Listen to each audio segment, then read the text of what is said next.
Hey, Tony Gax is here, popping in. It's after midnight, but I didn't get to work out.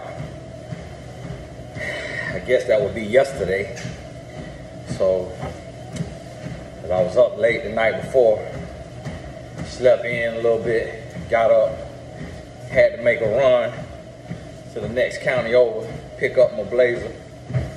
Came back home, had to pick up my son, meet my wife at football practice, pick up my oldest son. So I had drove an hour to get my blazer, took my dad out to lunch, drove back an hour, pick up my son, then had to drive 2 hours. My son taking him to my niece's birthday party, then back 2 hours. So where I left the house around noon, got back after midnight. On the road, 12 hours. And I say, you know what? I got to get my workout in, because once you miss a day and you miss, it's easy to just keep missing. Just keep missing, keep missing. So when you get on a streak, you got to stay on that streak. Y'all got to forgive my watch. I got it counting calories and all that. You got to stay on that. I asked my wife, what I got to do to burn 1,000 calories? She said something that you're not capable of doing. Like, what? What? See, shouldn't have said that. Now, I don't know if I can burn 1,000 calories, but so got the Apple Watch on. Let me tell you what my wife do. She do stuff like this. She like fashion. It's an Apple Watch, but the band is a Louis Vuitton band. It ain't a real Louis Vuitton. It's a lady who, I don't know how she make these bands. She might be ordering from China, but it got the Louis Vuitton imprint on it. I think it probably come off Etsy. You know, the Etsy, E-T-S-Y. So listen, I'm just warming up on the wall. Then I'm gonna be running, so. But I wanted to talk to you. I posted a reel on Instagram. I shot a video about this in the car, but I don't know if I was serious enough when I shot the video. But what I was talking about is the prison that we put ourselves in, worrying about the thoughts of other people and the things that we don't do. Because I posted a couple of my cars, and I got a lot of cars because I like cars. So this car is luxury, this car is fast, this car is slow, this car is this car is that, this vehicle is this. And so it's kind of like people have their outlets. For me, cars is my outlet. And as a man, some men smoke cigars. I don't smoke cigars. Some men like to drink till they drunk. I don't drink like that. Some men gamble. I don't gamble. Some men into the nasty movies. I'm not into the nasty movies. Some men in the Angela. I'm not in the Angela. Some men in the video games. I'm not in the video games. So, and then some men collect cards. Some men collect watches. Some men collect cars. Some men can collect all of it. So me, I like cars. It's probably another car I get. And after a while, you get all your little fixes. It's kind of like if you into fashion. You got a jacket for this, a jacket for that, a jacket for that, a jacket for that, and those your 4 seasons or 4 type of events you go to. And it's different scales of it. So you could like fashion, and you may be at the level to where you shopping at H&M or Zara's or Forever 21, Lane Bryant. And then you might go to Nordstrom, and you might go to Neiman Marcus, and you might go to Saks Fifth Avenue. You know, and so just depending on what your budget will allow at that time, But people who like what they like, it's some people, they collect plants. And they might have $1,000 worth of plants. And somebody else would be like, oh, that's crazy. And when I posted the reel, one of the ladies was like, oh, I hope this young man, talking about the 24-year-old, I was talking about it in the caption, realized that material things not everything, and that traveling and seeing the world, and that's the thing, it's like a person might not want to travel. Getting on a plane might give a person anxiety, but having a nice house and having their dream car may make them feel good. So it's like we can't really judge people and look down on anybody because of their desires of their heart. So my wife, she loved fashion. If I did a closet tour, if you don't believe in spending money on clothes, then you'll throw up. But your thing may be something else, and then when you get that budget, you may do the same thing. So you may do a trip for $5,000, where somebody who loves fashion may buy a jacket for $5,000. And if they could buy a jacket for $5,000, they might be able to take that trip for $5,000 too. And we just can't judge like that, but that's what we do. We judge. And we get put in this prison of fear, of worrying about what people gonna think. So here I am, I have this passion for cars, and I love my cars, and that could be a whole YouTube channel. That could be a whole way for me to reach more men, for me to connect with men. But I'm deathly afraid of the haters and the naysayers saying, oh, he got those cars by lying to women. And they'll take my message that is pure, that is real, that is helpful, and they'll turn it into, oh, he's a scam artist and a charlatan and a fake guru, and he lies to women and he plays on women and he's a narcissist, and they'll spin this whole narrative, and it'll be enough people in a weak space in their life, like just weakened spiritually, emotionally, that will believe that. And they will lump me in with the gentleman who do what I do but got caught cheating on his wife, and the gentleman who do what I do but he's not married, and the gentleman who do what I do but he's not married, and this gentleman who do what I do but he's not married, and I will get lumped in. And so that fear, it keeps you.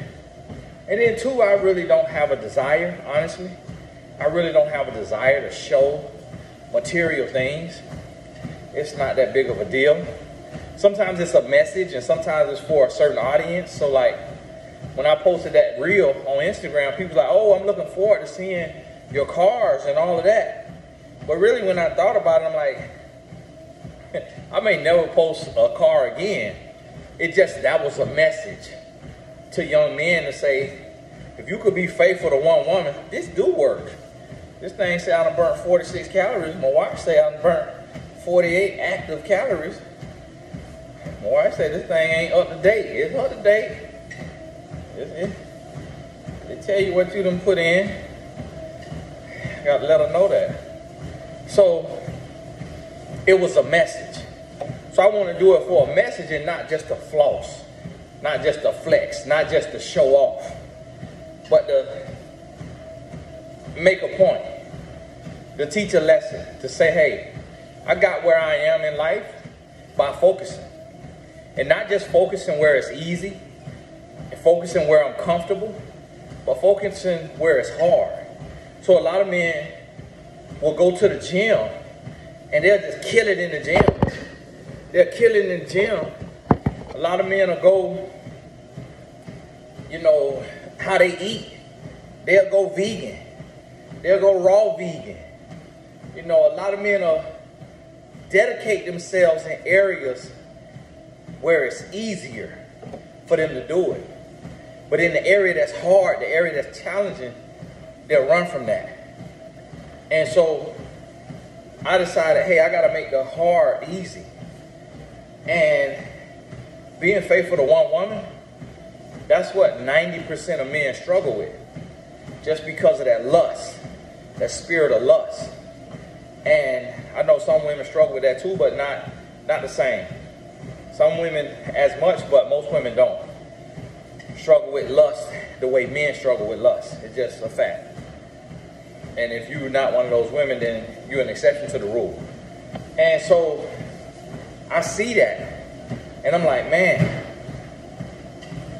So if we could focus as men and work on our craft as an athlete, as a construction worker, as a music artist, as a painter, as a philosopher, as a writer, men, you'll see men lock in with this maniacal focus on this area. But then the one area that almost every man fails at is a relationship with a woman. And it's not even about being faithful, because some men could be faithful, but they still don't know how to cultivate a relationship. They still don't have the maturity to talk to a woman with respect, to talk to her in a way that he would want a man to talk to his daughter. And a lot of men struggle with that. And so we see billionaires like Jeff Bezos going through a divorce, Bill Gates going through a divorce, Michael Jordan going through a divorce. You know, got all these guys divorced. And it's like, how can you be so successful at your job, at your craft, but yet fail in your relationship? And that's where we struggle as men. And so I may be successful in my relationship, but then struggle in my job and not become as successful as them in business, but be very successful in a relationship. And then I have to ask myself, well, what matters most, love or business success? And truthfully, for a human, it's love. And so where I have succeeded in love, it helped me succeed in business. And I think a lot of times men just believe, hey, let me just focus on business. And then they realize, okay, you focus on business and now you're successful. But because you didn't focus on the one area that really matters, which is your relationship, now your business success means nothing and you still fail at life. Even though your business is doing good, you fail at life because you couldn't cultivate a relationship. And relationships are not easy. Relationships are not easy. They're hard for men and they're hard for women. It's hard dealing with another human being who sees the world completely different than you. It's hard dealing with another human being who has mood swings, attitude problems, personality issues, all of these things that humans have. It's hard. And it's like me and my wife, we get along, but we don't get along. Because if you're honest about it, you're human. Everything I say to you, you could say the opposite. Because you're human. Your brain is different than mine. Yeah, you can agree with me on some stuff, but you can equally disagree with me on just the amount, on the same amount of stuff. And so that's what makes relationships hard. And when you think about it, it's like, man, if men and women too, if you want to apply it to yourself, but I'm a man, talking from a male perspective, if we as men could be dedicated and focused in our relationship, and if we could learn how to love our woman without being used, without being misled, without being taken advantage of, but really love her and love her from a place of strength and love her from a place of gentleness. So it's like I told my wife tonight, I said, you know, I don't really like my oldest son personality. Like, he's a great kid, but he rough around the edges in some areas. that I need to fine tune. And I think playing football for a season, for his 10th grade season, where you're not too big, not too little, and you ain't got to play it forever, but it's some lessons that come with that game. And it's dangerous. I played it my whole life. It's dangerous. Anything can happen, but that's also a life lesson. When you walk across the street, anything can happen. When you get on the airplane, anything can happen. When you do anything, anything can happen. There's a level of risk with anything you do. But I also believe as a man, he need that lesson because he too aggressive with his female cousins, and on the soccer field and on that football field, when you take a hit, they got to hit legal now. You can't hit like we used to hit. We used to spear with our head. You can't do that no more. You'll get ejected out of the game, so guys don't do that anymore. We used to spear with our head. It was real dangerous when I came up. They done softened it up a lot now. So it's a lot safer than it used to be. And it still could be dangerous. But when you get hit by a man, ha! Woo! And he got to get up. In the rest of his life, that's going to balance him. Now, if you do it too long, you become a savage. And it's hard for a lot of men to turn that off. But when you do it for a season or two, and you get, it teaches you some lessons about being gentle in other areas of your life, because you done been humbled by getting the snot knocked out of you. And so that's a lesson as a man that a woman, that 9 out of 10 women not going to understand. And I'm not here to argue with you. But see, when a man raising a man got to be able to say, listen, I'm raising a man, you a woman, I know what it takes to be a man in this world. This right here, sport, for a season, gonna teach him some valuable lessons. And I have to count the cost. I gotta think about everything that could go wrong.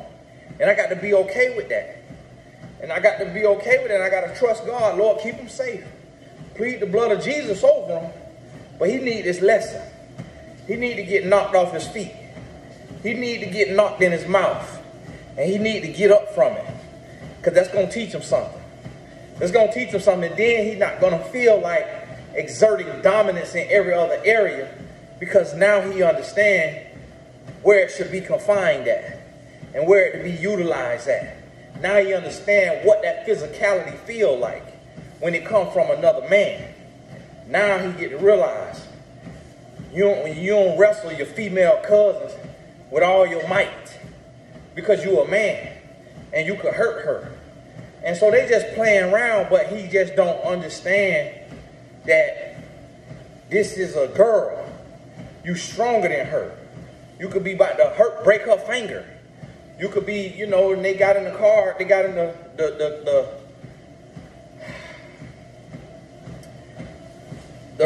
go-karts, and when they turn in the curve, he turned the curve, and he's slamming into his cousin, and I'm like, you're not supposed to be bumping each other. It's not bumper cars, it's race cars. So it's like with these kids, and especially a boy, I got to teach him everything, every step of the way. Every little thing, like use your head, use common sense. Like think about this.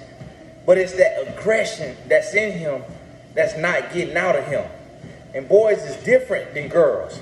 So because he's not playing a real contact sport, like football or boxing, which I don't condone none of this for long term, but listen to what I'm saying, how you see how as a man, you still got to have assurance.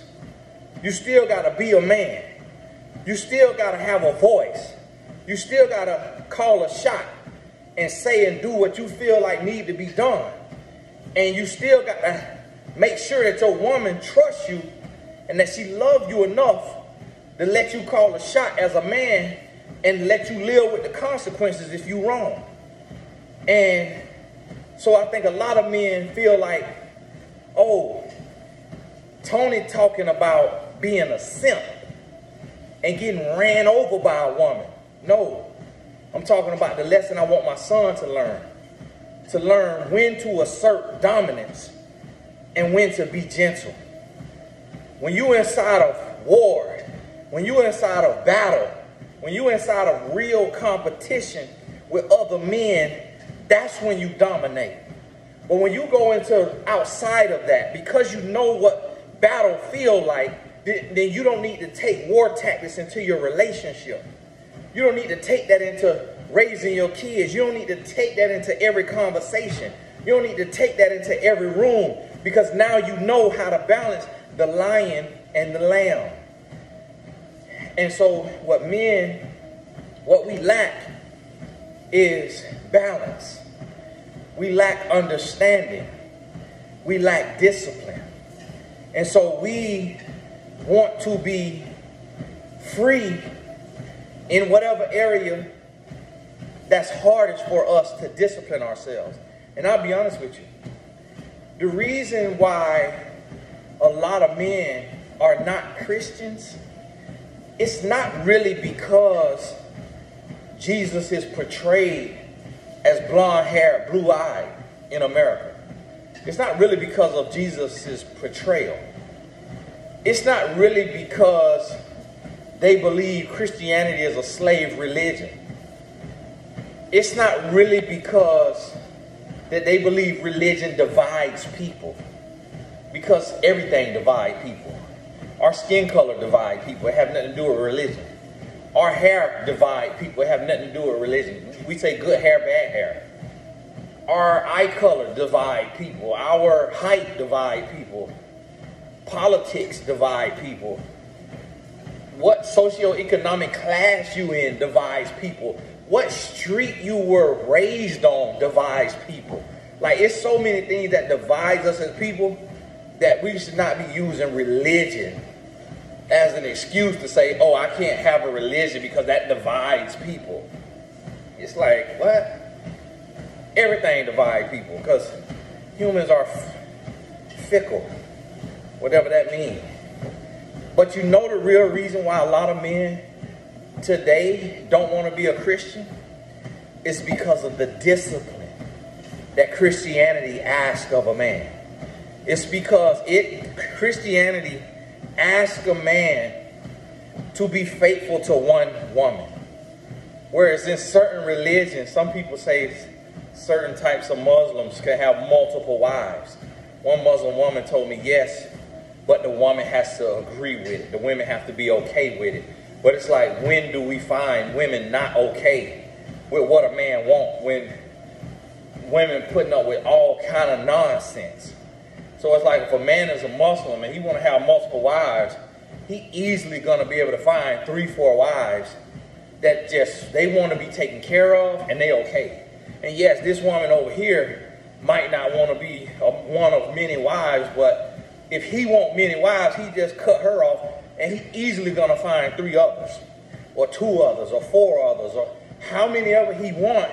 It's some women that have been raised that they just want a roof over their head and a hot meal, and to know that they're financially secure.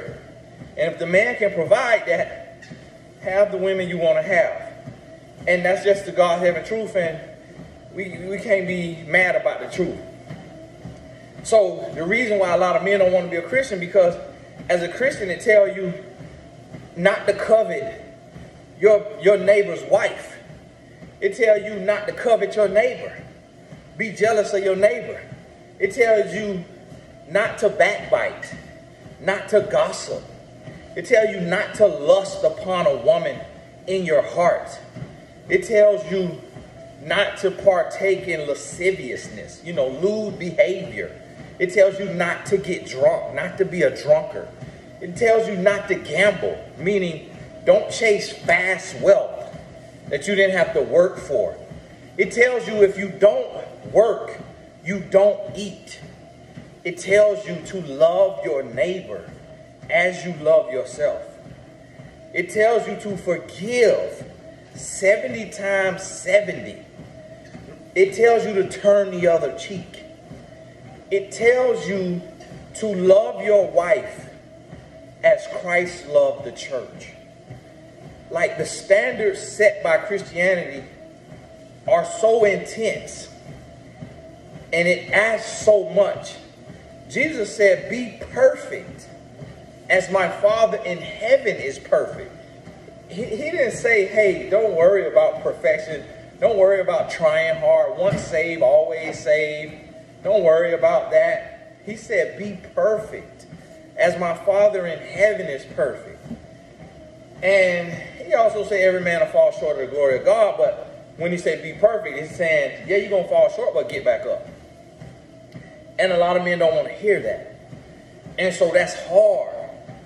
It's hard to do. Because so today, all of the male pastors, all they want to teach on is grace. Grace, grace, grace, grace. You know what I know about being a man? Is that if I only want to talk about grace, it's because I'm doing something I should not be doing. And I'm trying to preach away my guilt. See, real recognize real, gain recognize gain, pain recognize pain. When you know the sacrifice that it takes to live a righteous lifestyle, and you do that, you're going to teach righteousness. You're going to teach righteousness versus, hey, just depend and rely on grace. We know Jesus died on the cross, but we can't take that for granted. We can't take that as a license to just willingly sin every day. No, you will be excommunicated from the body. No, God will turn his back on you if you are in willing, continual sin. That's why the Bible says to repent.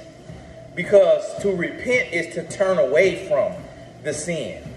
And so you shouldn't be intentionally and purposefully living in willing sin. But people will manipulate the scripture and grab scripture that worked for them to make them feel okay with their sin.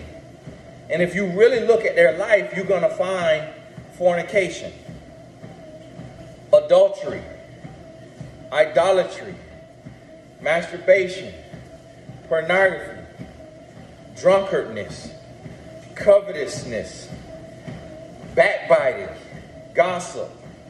You're going to find something in there, one of those things or multiple of those things, and that's going to explain to you why they're so focused on talking about grace. Just talking about grace and talking about favor, but not talking about sacrifice and living righteous. And so this is what we have to understand. And this is what I want men to understand is when you dedicate yourself to doing what's hard, to working on yourself on the inside, not just the outside. Like we go and we build up our chest and build up our arms and we try to get these muscles and get us a flat stomach and we get the external, but what about the internal? What about what's on the inside, the inner man? When you can get your heart in the right place where it needs to be, in a pure place. Get your heart in that pure place. What about that? That's where we struggle at. And so what I was showing is that today, what I was talking about, because a lot of times the young men, they say, well, man, how are you successful? And for me, I see it as a byproduct because I don't have a business mentor. My dad is not an entrepreneur. I wasn't raised entrepreneurial. I didn't sell stuff in school like everybody say they started doing lemonade stand or selling rocks. Not those kind of rocks, but actual rocks. You know, what they paint on and stuff, and door-to-door sales, selling the chocolate. I didn't do any of that. I wasn't an entrepreneur growing up. I was an athlete. I was an athlete. That's it. And an okay student, A and B student, and an athlete. That's it. I had on this side of life, as an adult, when I took and I disciplined myself to go from sleeping with a lot of women to being with one woman. And then I say, you know, being with one woman ain't good enough. I want to challenge myself to stop lusting after other women. I want to challenge myself to stop dealing with Angela. I want to challenge myself to not even cheat emotionally. Not just abstain from physical cheating, but emotional cheating as well. Because that's the area that I struggled in as a young man. It's just chasing the ladies. So when I did that, it opened my mind. It unlocked my mind. So now I got to a place to where I could give focus. I could give focus to my gifts, to my businesses. Now the energy that I would burn if I was cheating, trying to get this woman and that woman and that woman not to talk to each other or know each other or find out about each other, and trying to hide my phone and trying to do those things, the energy that would take, all of that time and energy and creativity to create this ring of cheating, all of that could be given to my purpose, given to my business. And so that's what I did. I gave it to my purpose. I gave it to my business. And then one thing after the other was created. And so in the still of the night, in the quiet of the night, when my sons are asleep, my wife is asleep, where typically a man would go into the bathroom, get that phone, turn on some pornography, and start masturbating. Instead of me doing that, I would lie there and just visualize ideas for business. Or I would get up and go to my office and work on something in my business. And that's where I created Tony Gaskins Academy, in the quiet of the night. Where I could have been watching pornography, I created Tony Gaskins Academy. And Tony Gaskins Academy has helped me earn a living. In the still of the night is where the idea to do YouTube weekly or even daily, if I could, to do YouTube, it came to me. So when you go to TonyGaskinsAcademy.com and you click on the courses and you scroll down to the bottom and you click view all courses, and then the page is going to refresh, and you scroll to the bottom and you're going to see page 2, page 3, page 4, maybe page 5. And I want you to click through those courses. I want you to click through those courses, and what you're going to see is everything I learn, I teach. I talk about it here on YouTube, and I formulate it in a different way, and I put it in a course.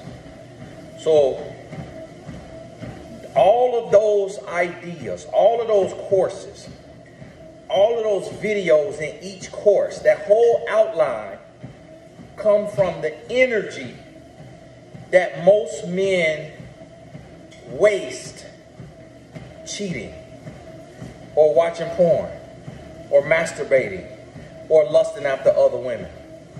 So when you think about it, when you look at it, no other man, I have not bumped into a man who works alone, meaning he doesn't have a team of people feeding him ideas and writing the curriculum.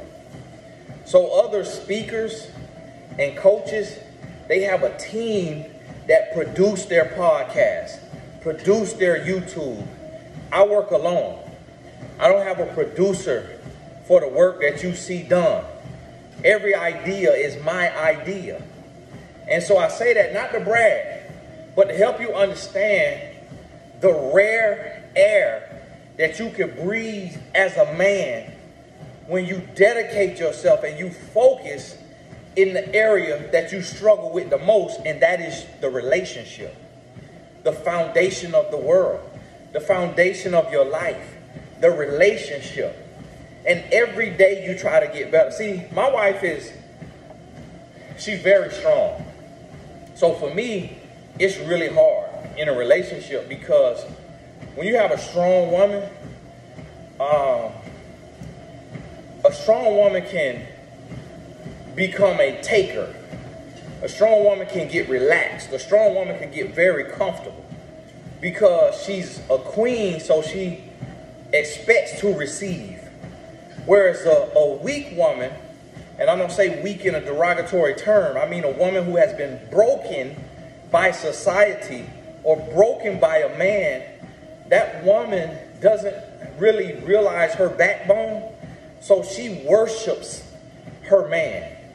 She just does everything for her man. She'll just lay it all out on the line for her man. Like, she has no feelings.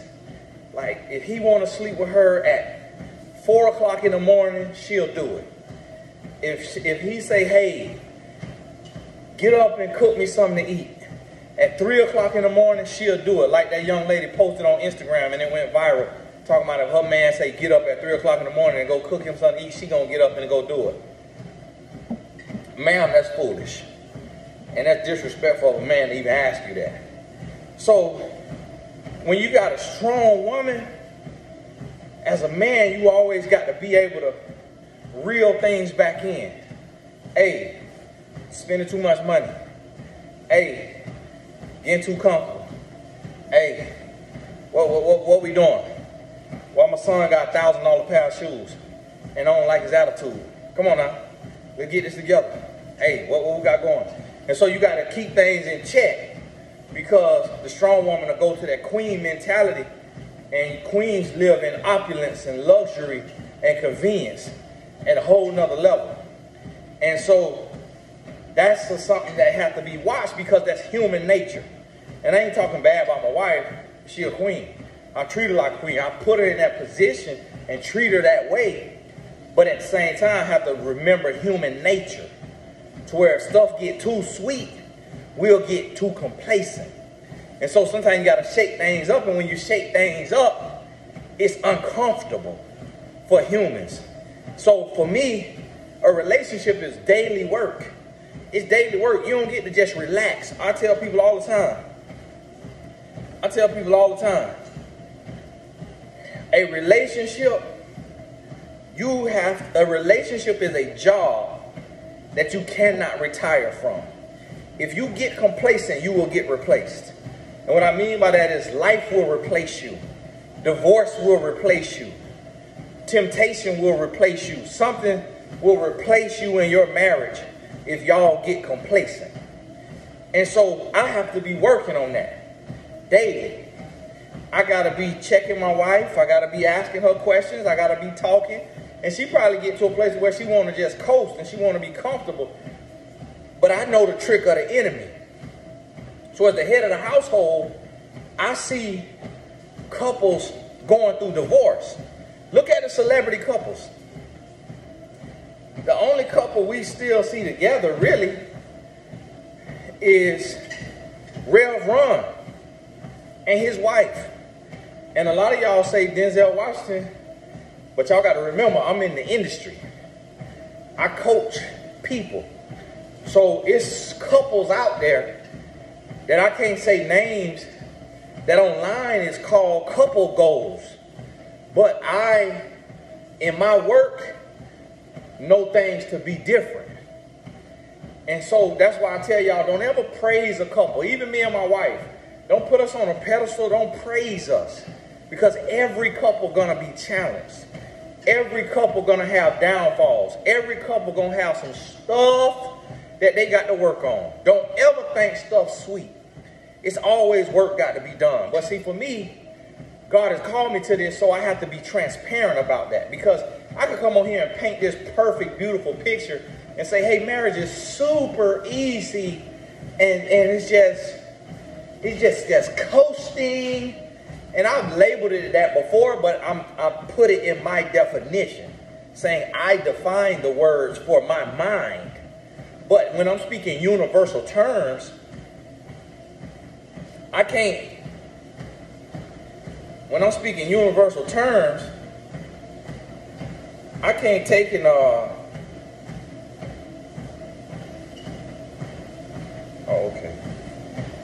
I can't take and say it's easy. I may call it easy to train my mind to count my blessings and not my tests. To count my lessons and not my tests. So I say it's easy. But see, you got to look and realize and understand that it's not easy. It can be simple, but it's not easy. And so, y'all, I'm just flowing in the spirit, y'all. Y'all got to flow with me. I'm just going, okay? And so this what I realize and understand is that the Lord put on my heart that men, we got, and if this is for you as a woman, just invert it. But for my sake of my thoughts, I got to talk to one sex at a time so that it's not all over the place. But we as men, we got to take pride in the challenge. So if you're a man and you got to this point, get on the treadmill or get outside and go walk so that you could be at peace while you listening to this. We got to take pride in the challenge of faithfulness. And I never believe a man who say being faithful is easy. Never believe a man who say he's never tempted. Never. If a man say that, then he kind of saying that he gay. And so he talking about he's not tempted by women, but he's not admitting to his temptation that he have for men. The devil don't like marriage. The devil don't like a union under God. So he gonna try you. He gonna put little thoughts in your mind. And he gonna come at you different ways. Now, when you resist the devil, he will flee. So what I mean by that is, I'm not being tested by women. I'm not being tested by, the thought of cheating. I can't do that because I done put in too much work. So my dirt got to be behind me. More than a decade old. My dirt got to be behind me. Because I done put in too much work. I've come too far. And so I know I'll be tempted. I know I'll be tested. But I also know the Bible tells me wherever you are tempted, there will be a way of escape. So I already know that. So I know I can't be cornered and trapped and forced into sin. God won't allow that. He will always allow a way of escape. So because I won't sleep with another human being outside of my wife, and I got to say that because when you say I won't sleep with another woman, there'll be an idiot that say, oh, he didn't say he won't sleep with another man. Listen, for one, don't get down like that. Stop trying where you slapped in your mouth. And now two, that's why I say I won't sleep with another human. I say, no, today you got to say I won't sleep with nothing. Because this man out here touching dogs and cats. Yeah. Oh yeah. Donkeys, horses, goats. Yeah. Oh yeah. It's happening now. Trust me. It's happening. It's happening. And so, this is the thing. Because the adversary knows that he can't get me like that, where the small voice will come, it'll say, oh, your wife this, your wife that. And the adversary will try to build a spirit of contention, a spirit of resentment. And he'll play on the woman, he'll play on the man. And so anybody in a relationship can admit to going through spiritual warfare and attacks at different times in a marriage where you almost can despise your spouse. You can just despise the way they chew, the way they walk, the way they talk. And it's really just the adversary playing on your spirit. Because humans are so unique. We all unique. So I remember my business partner and his wife, they both chewed the same. They chewed like that.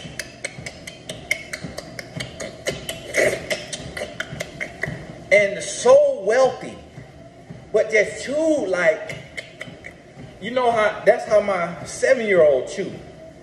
And so what I have to do is, Tatum, chew with your mouth closed. Because when he eating, he just smacking, because he got that mouth open, because he want all that air to hit, because that's how you taste the food. So he just, it is so loud.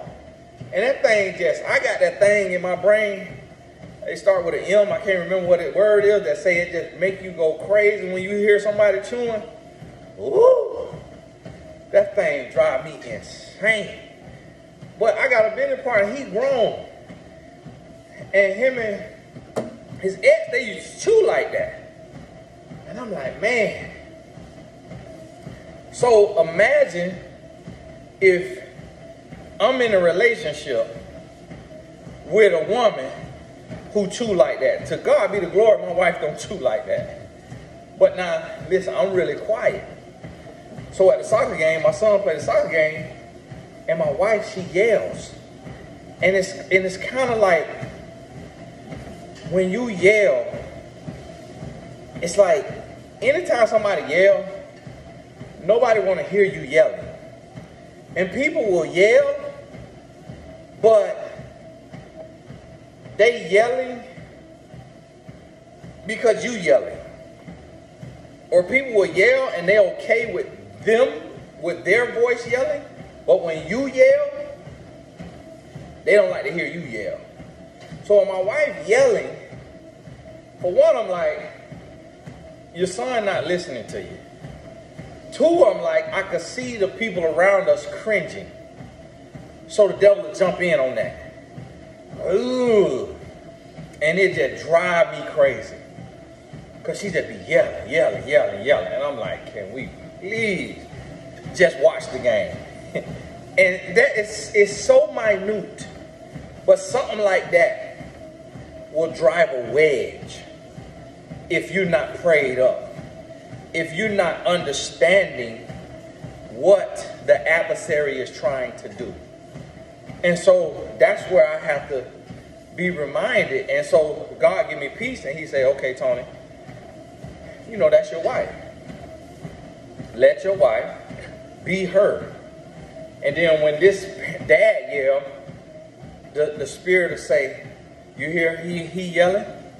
When the woman beside my wife yell, you hear she yelling? When the other parents from the other team yell, you hear they yelling? So Tony, this is what a lot of people do at a game. It's not the end of the world. It's not your personality. But if your wife was just like you, y'all wouldn't be worth nothing. But because she is your opposite, she balances you, she pushes you, you balance her, you push her. Y'all challenge each other, y'all push each other. You hold each other accountable. So you got her to the point. You talked to her about not yelling at the other team parents and about to get in a fight. So she talking in a motivational way to your team. That's what you wanted. So let her be heard. And I tried to change her one time and she said to me, she said, I don't try to change you. When we go to a party, family birthday party, and you just a wallflower, and you sit down all night like you antisocial. She said, I don't try to change you. And I said, man, she right. And I remember one time her daddy came and grabbed my hand and tried to pull me up to dance. And I'm trying to not get up. We almost knocked over the whole table. He was pulling me so hard to dance because I just looked like antisocial. And that could embarrass my wife. But she deal with it. And so I say that to say is that this is the inner workings of the challenges in our life. And for you, for every person, it could be different. So it could be on your job. It could be in a friendship. It could be in a marriage. It could be with your children. So what I notice right now, what the adversary doing is he put me against my oldest son. My son, he talked to me, he loved me, but there's some contention there because I'm a man. And he getting ready to be 15. And my daddy always tell me, he say, boy, when you got about 16, you tried me. And he say, every boy gonna try his daddy around 15, 16 years old. So I could feel it. And so what I have to pray for now is like, okay, Lord, when he tried me, let me not go to jail. Lord, let me not do something that this boy never forget for the rest of his life and never forgive me for the rest of his life. Lord, let me not say something that this boy hold on to for the rest of his life. And I probably already said some stuff that he gonna hold on to for the rest of his life. But I know the streets will kill him. I know the streets can kill him. I know the police will kill him. I know that the judge don't care about throwing the book at him. So as his father, I got to give him tough love and I got to be hard on him in this household. Because when he get in the world, that world gonna be unforgiving. And he might not get another breath. He might not get another opportunity. So I got to punch him in his chest and let him know what's real before he go out there. And this is what a lot of people don't understand. And this is what some women don't understand when a man chastising his son. But this is where a man who understands that he's hearing from God, the Bible says, spare not the rod. The Bible says if you spare the rod, you spoil the child. It's talking about a rod now. It's talking about that whooping. We don't want to hear that in our society. We want to holler about DCF and Child Protective Services, CPS, and all of that. But the Bible say, train. The Bible don't say raise a child. It say train up a child in the way that he should go, so that when he is old, he will not depart from it. We don't want to hear that. We want to let our kids do whatever they want to do. Oh, I'm going to let them wear pink and heels. No, you're supposed to train him of his role. Because if you let the spirits in this society tell him what to do, the spirit going to steal him from his purpose. The spirit going to derail him. The spirit going to have your son operating as a woman, because the spirit don't want him to fulfill his purpose as a man on this earth, because a man has a purpose and a woman has a purpose.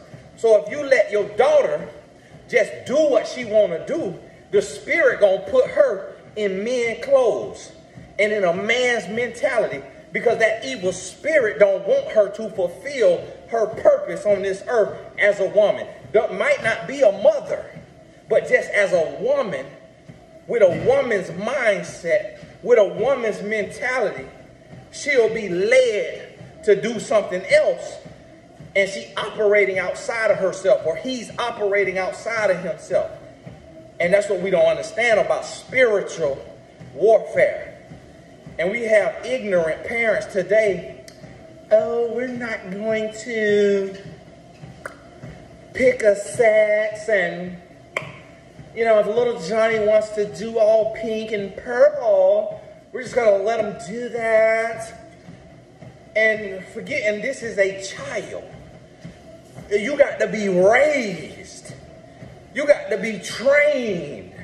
You got to be imprinted. Every mammal and animal and anything in the whole kingdom under God is imprinted at birth. And so that's what we get away from. And the next thing you know, our world is just led astray because we don't have discipline. Because we don't have discipline, and we don't want to apply discipline to those we are responsible for. So because men lack discipline, men want to have multiple women. And because men lack discipline, women settle for men who lack discipline. And so then the woman has no discipline.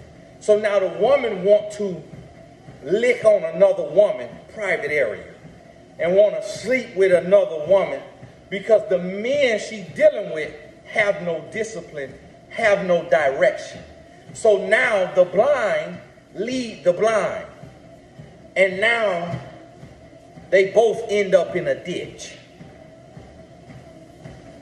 looking like a witch with a stitch. And so now you have to understand what the adversary is here to do. The adversary is here to steal, to kill, and to destroy.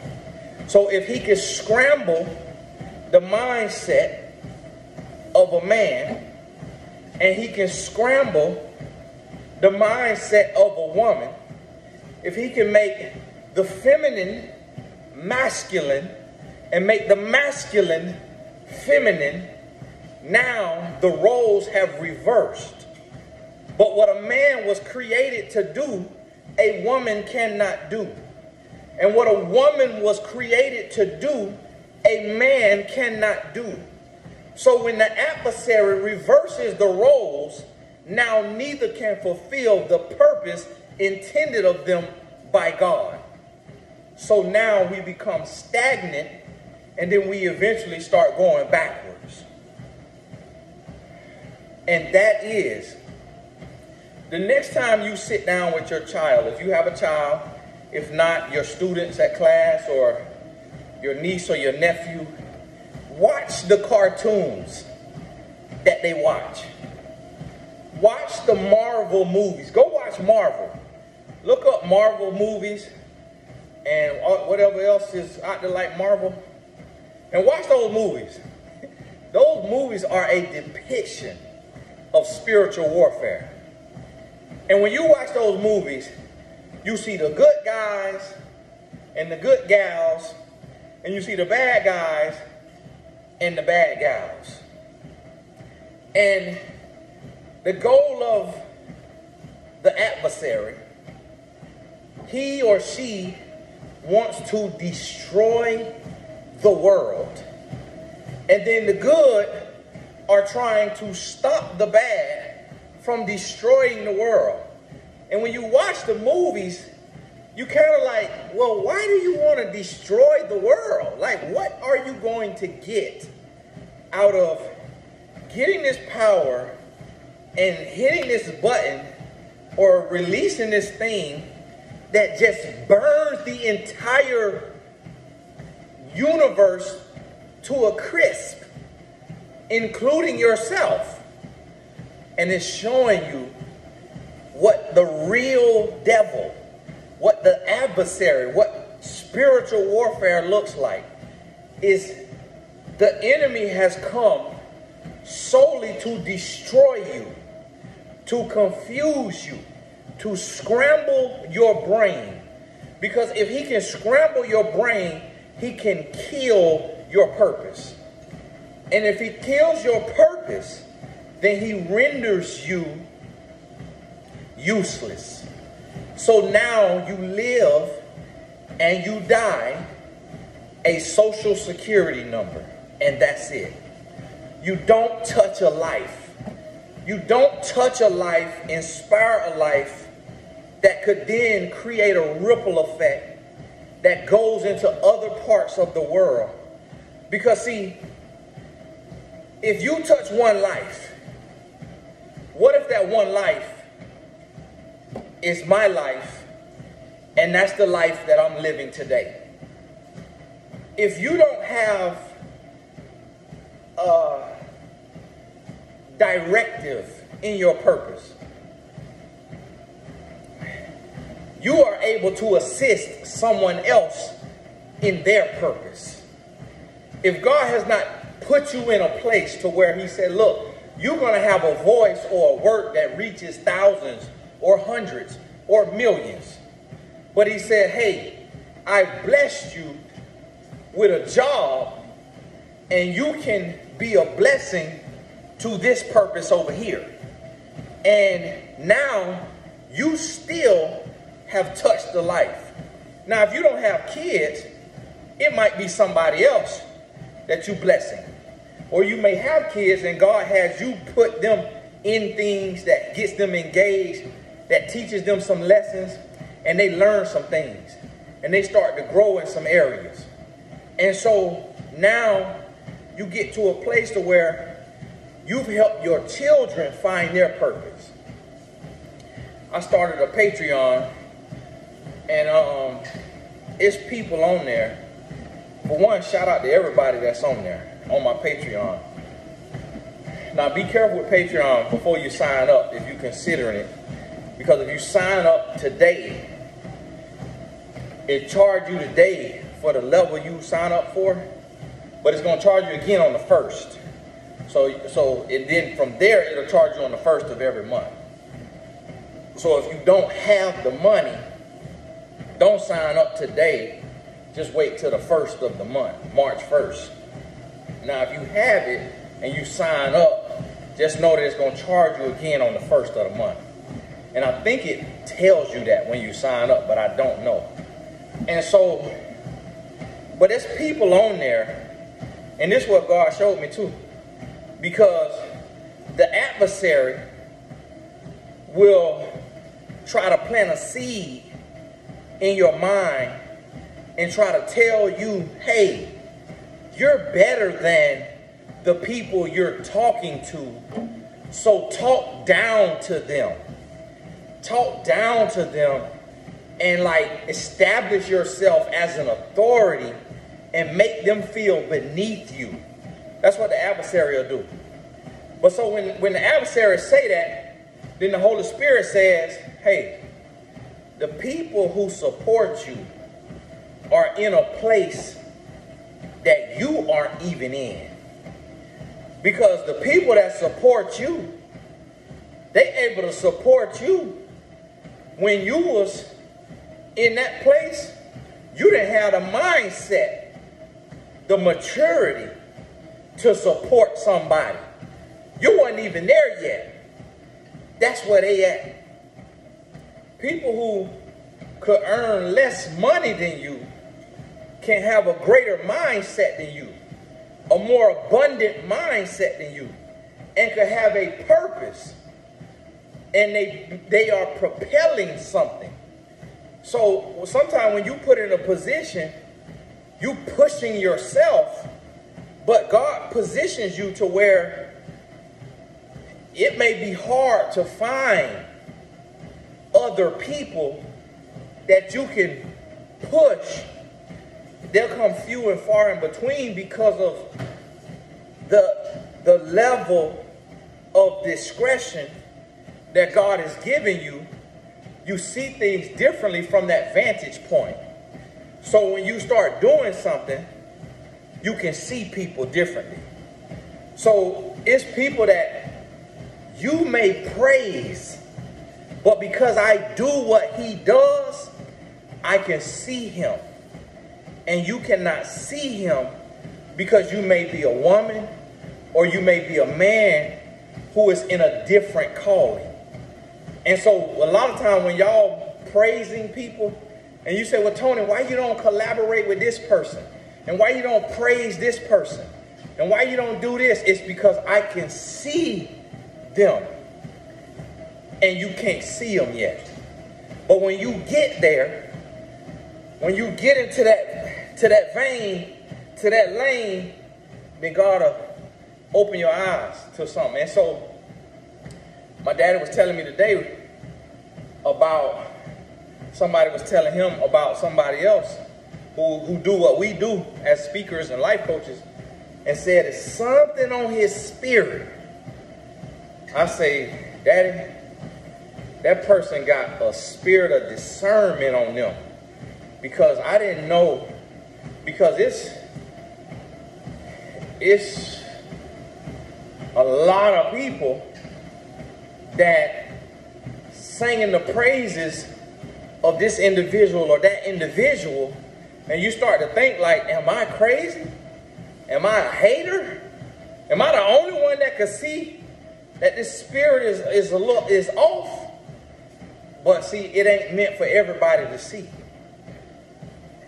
And that's why gotta have you do something different than other people so that people cannot lump you in. So that's why I can't yet do custom thumbnails on YouTube. I can't dress up in a suit. I can't put on glasses.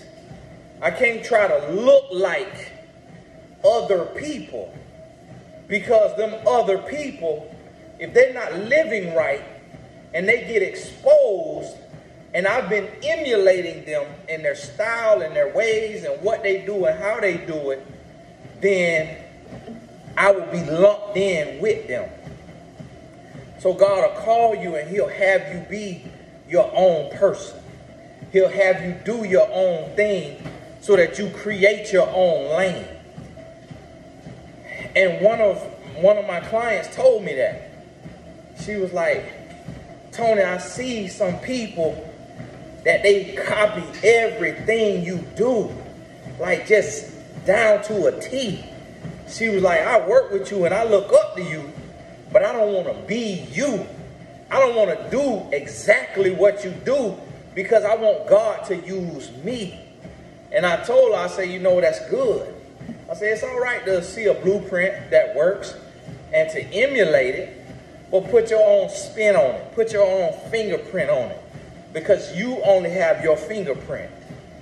But I was glad that she could see that you never call to copy someone verbatim, word for word, bar for bar, like Soulja Boy said about Drake. You have to be able to be who God called you to be. And this is what we got to get to. So I might have to give up on these 1,000 calories because I'm at 300. I'm at 491 total calories. But active calories, they say 353. And I done walked 3.4 miles. Heartbeat per minute on 110. I feel fine. I don't even think I done broke a sweat. Look, Drizzle. I need to get a good sweat going. Come on now. But I'm doing this light because I'm talking to you, so I can't really crank it up. I was supposed to be running, but Spirit went to moving. Spirit went to moving. Now y'all got to forgive me. Because this message was supposed to be about something else. I was supposed to be talking about the prison that the world has put Christians in, that we feel guilty about. And woo, the Lord just hit me on something. Woo, Lord just hit me. Oh my goodness, I just got the chills. So listen.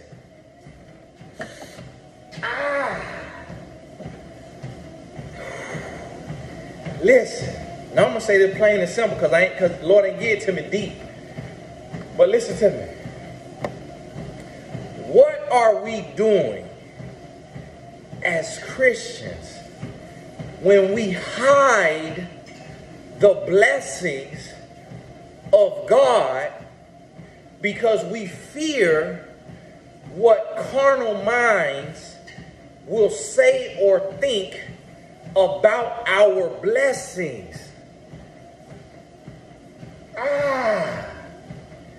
Are we living a false lifestyle and a double lifestyle to want luxury or convenience or the desires of our heart as the Bible has promised us, but yet want to hide it because we want to appear like we are broke and struggling to appease the adversary?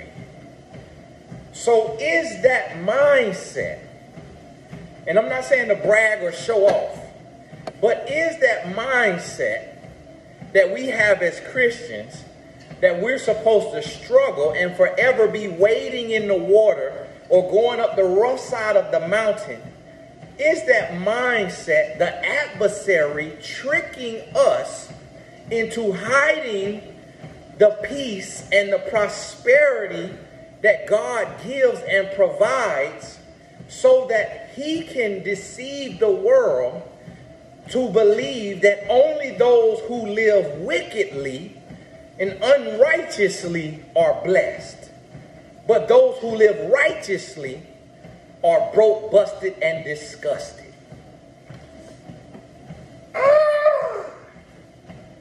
Oh my goodness.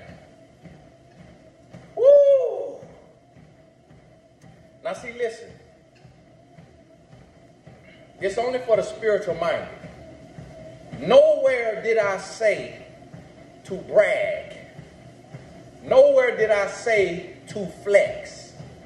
Nowhere did I say to show off. But what I did say is stop hiding. Stop hiding.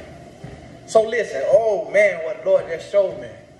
The Lord just showed me, he said, oh, now, if it is normal and okay for a man who collects cars like Jay Leno to have a show called Jay Leno's Garage, then why do Christian men or pastors who are living right, not the charlatans, not the fakes, who are living right and living honestly, fear sharing their passion or hobby of restoring cars or collecting cars?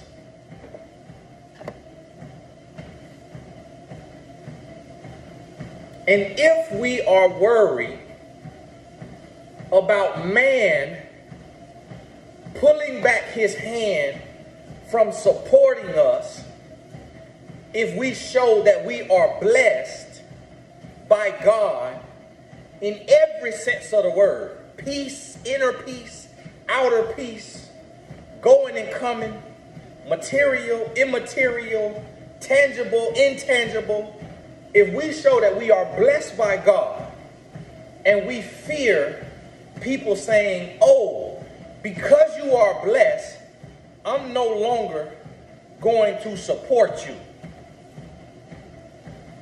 Do we actually trust God? Or do we only depend on man?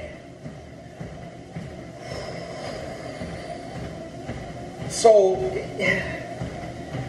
you know, it's a young lady, and God showed me something through this young lady. It is a young lady. For whatever reason, I'm guessing there could be some church hurt. There could have been a falling out at her church. But I'm assuming that my message and my ministry feeds her spirit. And so she sends like a blessing, like a love offering, almost like a tithe or an offering, whatever it would be labeled. Every week she does this. And it's not like oh, I got this blessing, I'm finna go retire. No, it's not like that. But it's like, I've shown blessings, and I've shown opportunities, and I've shown work and business and diligence in my YouTube for Beginners course on TonyGassAcademy.com. I've shown what YouTube pays me. But yet, this young lady, who to my knowledge is married and faithful, so it's not like a thing like she playing on me or anything like that. She never writes me. She never messages me. It's not like she's trying to talk to me or get access to me or none of that. And I know her from years ago when I helped her produce her book. But every week I feel like, and she's the only one, I think,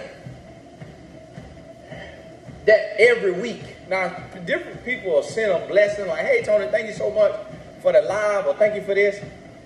But God has used her to minister to me. And what it has shown me is, it's almost like the Spirit was saying to me, Tony, the Spirit is not mad at the Spirit. The Spirit can't be jealous of the Spirit. The Spirit can't block the Spirit.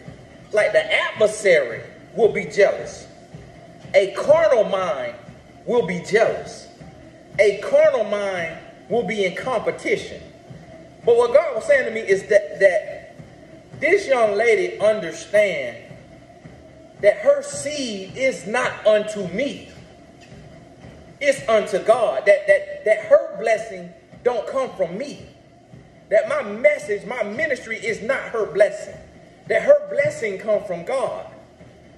And it have nothing to do with me. I'm just a vessel that's being used. I'm just a conduit, if that makes sense. Just a vessel. But she has an alignment spiritually. Because it's not seductive. And what I mean by that is, it's on Cash App, so I can't even see her. It's like you Cash App, you got that little old tiny circle. I can't even see her. And it's not with a message. It's not she don't send it with a message like, I love you, or, you know, you're the man of my dreams. She don't send it with a message. She sent it with a emoji of like a plant. And it's just ministry to me. And it's like, it's been a small, still voice from God for me. Because it reminds me of the lady in the Bible who gave what she could give. And the Bible say that her gift was greater than the men who gave way more because of what she gave out of versus what they gave out of. And that thing just floored me. And so, for one, I want to say thank you to whoever, to every person who has ever, even if it was one time, and even if it was $1, because there have been people who have sent me $1, which if I was arrogant, I would say, why you sent me $1? Keep that $1. That's $1. But see, when you're working for God, God will keep you humble and remind you, hey, dude, you can't look down on nothing now. So I want to say thank you to every person who, even if it's not even about a monetary gift through Cash App, but like just watching the video, it blesses me. Because YouTube gonna put a lot of ads on the video. And the ads might be all kind of crazy stuff that I have nothing to do with. But you watching the video, that's still a blessing. Because you sowing your time or the data on your phone that costs you money for this video to play. So you blessing me. And let me tell you what it's telling me. And that's why I started Patreon. Because I had closed my Patreon. Because for me, I'm about serving. And I had a Patreon years ago. And it had got up to like $1,800 a month in support from my supporters. But I closed it. I didn't feel good about it. Like I closed it. And that could have been the adversary tricking me out of the support that God was trying to send me. And that's what God's showing me now. Don't ever block your blessing. Don't block your own blessing. When you go to the grocery store tomorrow and somebody say, hey, it's on my spirit to buy your grocery. Don't let your ego get in the way and say, oh no, I work a job. I got a job. I don't need you to buy my grocery. I don't need you. No, keep your money. Let them buy your grocery. If somebody want to give you $5 and you got $5,000, let them give you that $5.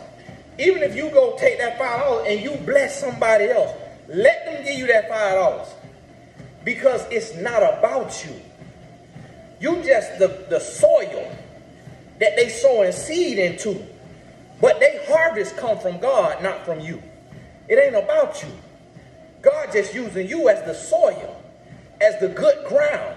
So when somebody send me a blessing, my ego and my pride used to make me send it back or want to send it back.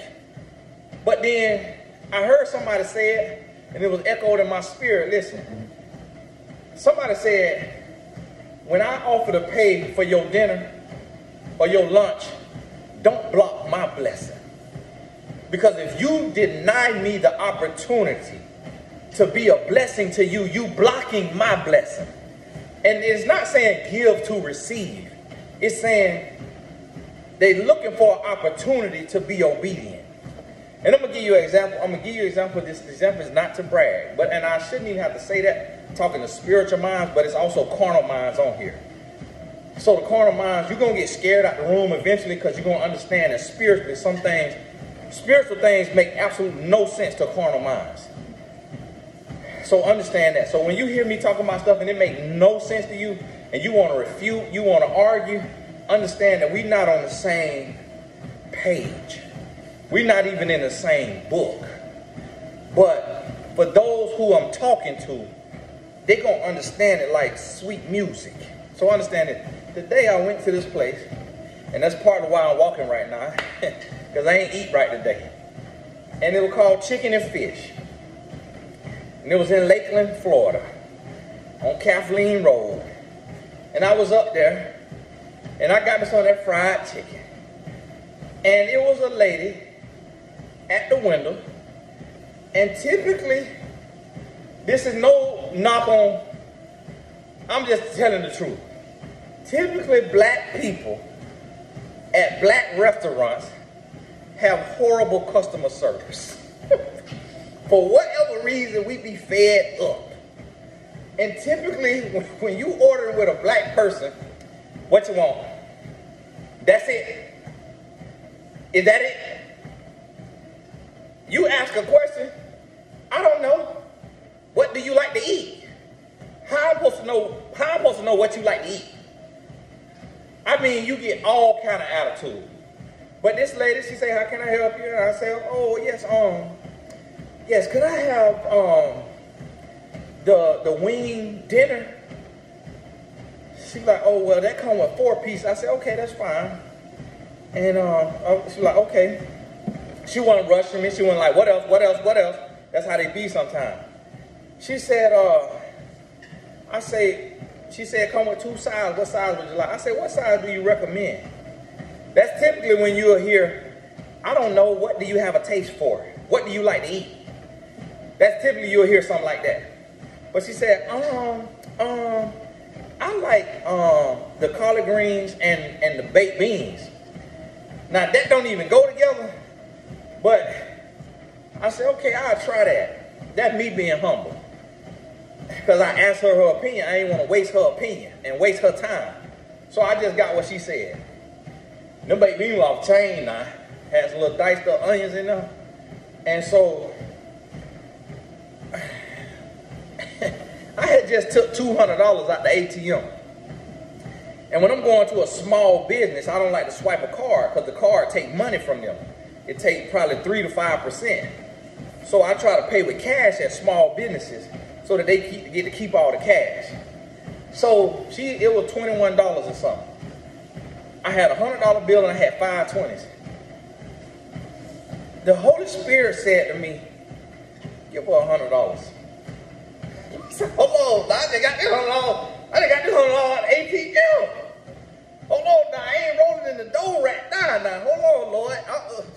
Lord, I don't know if I'm there yet. I went to arguing with the Spirit. I ain't arguing long. It was 5 seconds. And I said, hey, I'm going to give you this. Lord told me to give you this.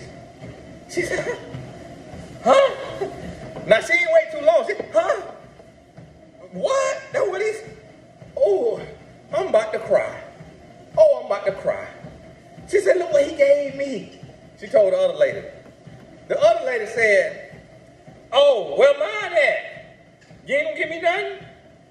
And I just laughed. And then The lady walked back by, the other lady, she walked back by. I'm serious, you ain't gonna give me nothing? I want something too. And then the man in the back, oh, that's for all us. Hey, he ought to give all us something or something, he said.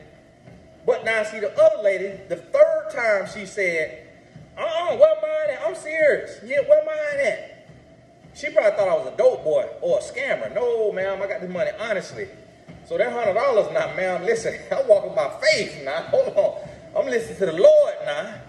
The Lord trying to call this lady back because, see, listen, I don't know if that lady getting ready to go through something that she gonna need faith in God.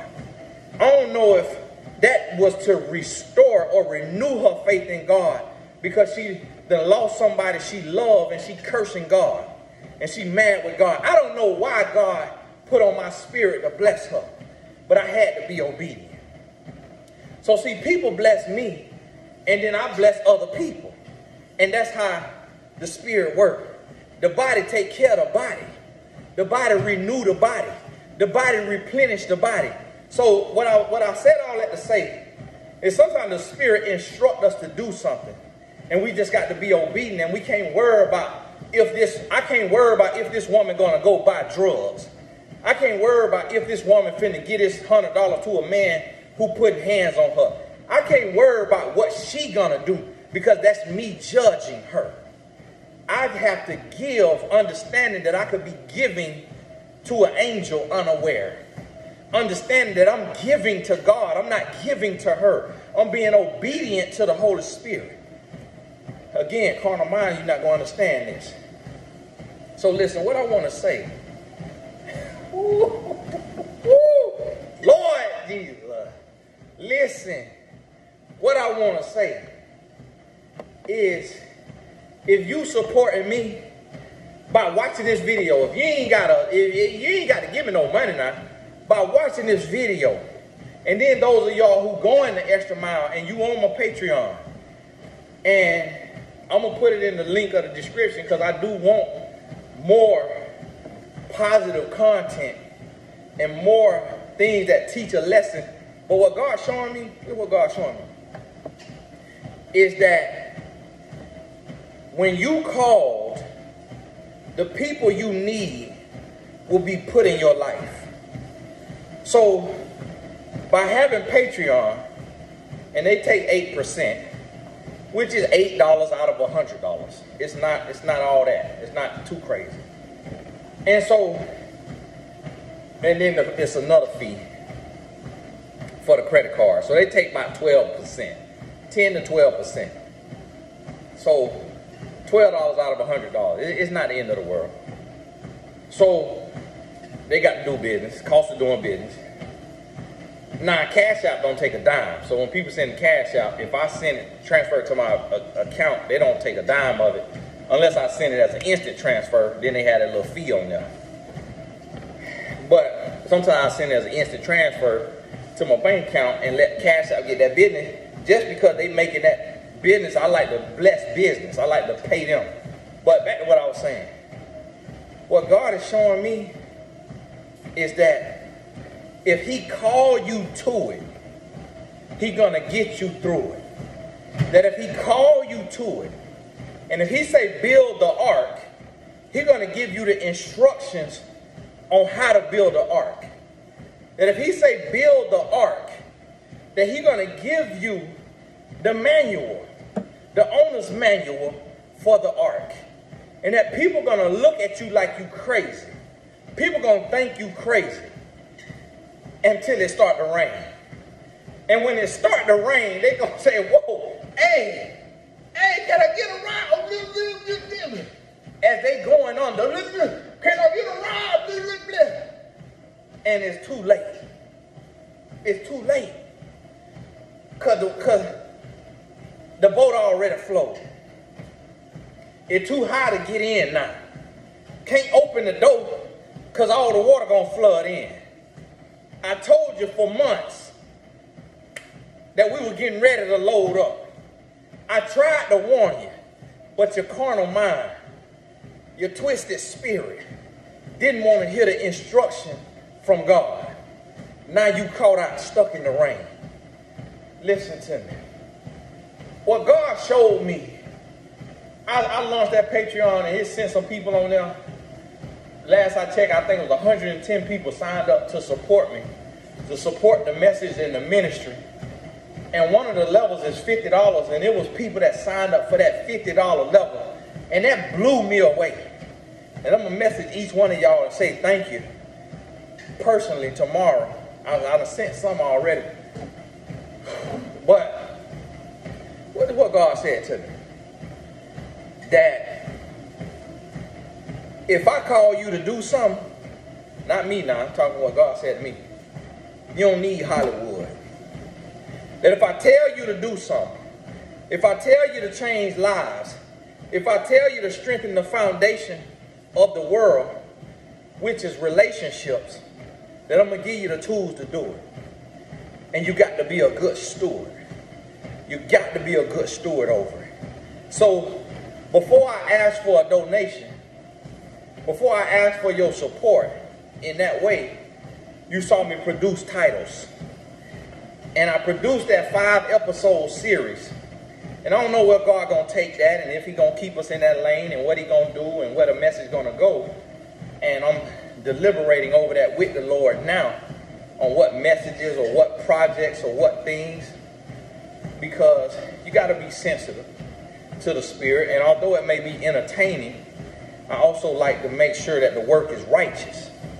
Meaning an actor could be into worshiping the devil, but acting in your faith-based project. And the blessings can't flow because of where the actor's life is at. So see, I have to think about that kind of stuff when you operate on the realm. Now, what God got for it is going to be for it. But I have to think about enemy behind the lines and people seeping in with agendas. So the Lord showing me that and kind of giving me the wisdom. And so it's some projects that I'm thinking about that may be more reality-based, may be more real, with individuals who want to use themselves as a canvas to help others. And so it's some series that I'll be casting for once we start to build up the Patreon, that I'll be casting for around the country, and one day hopefully around the world, that I could work with people on these different series that's being downloaded into my spirit. But what I meant to say is, what the Lord's showing me is, I got you. And here's the thing, it ain't just about me. So Lord said something to me. He said, Tony, people supporting you. He said, so I need you to find somebody to support. Meaning, you'll see me support people, promote channels or whatever sometime if they in my network. And they start to grow, they start to build, they get a lot of support. Y'all go and support those people. And that's why I'm very, very, very sensitive to the Spirit about that. Because like, when I stamp somebody, it's thousands of people that go subscribe to them people. And so if that person's heart ain't right, if their spirit ain't right, and they go rogue, all them thousands gonna look at me. Tony, look who you stamped. You stamped this man or you stamped this woman, and now they out here begging and scamming and doing this and that. And now I got to get called to the table on the blogs because I stamped this person. So I'm very sensitive about that. Very sensitive about that. And that's why you rarely see me promote or stamp people unless I feel a strong urge of the Lord. And so now listen to me. So it was somebody who supported me, and they started a Patreon, and they wrote me about it. And I took and subscribed to their Patreon. So what the Lord said to me, he said, Tony, if you want to be a recipient of the support and the blessing, I need you to know what it feels like to be a seed sower. And the Lord gave me peace with that person, Patreon. I had peace. Now, it was somebody else, Patreon, that's not a supporter of mine. The Lord ain't give me peace.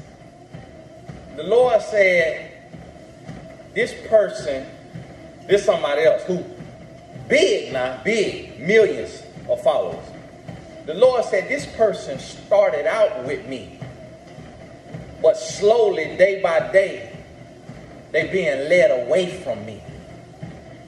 The Lord said, this person used my name to be liked and to be embraced by my community. But slowly and surely, they drifting away from me. I said, So I had to hit the support button and was just about to go all the way, and I could not do it. I could not do it.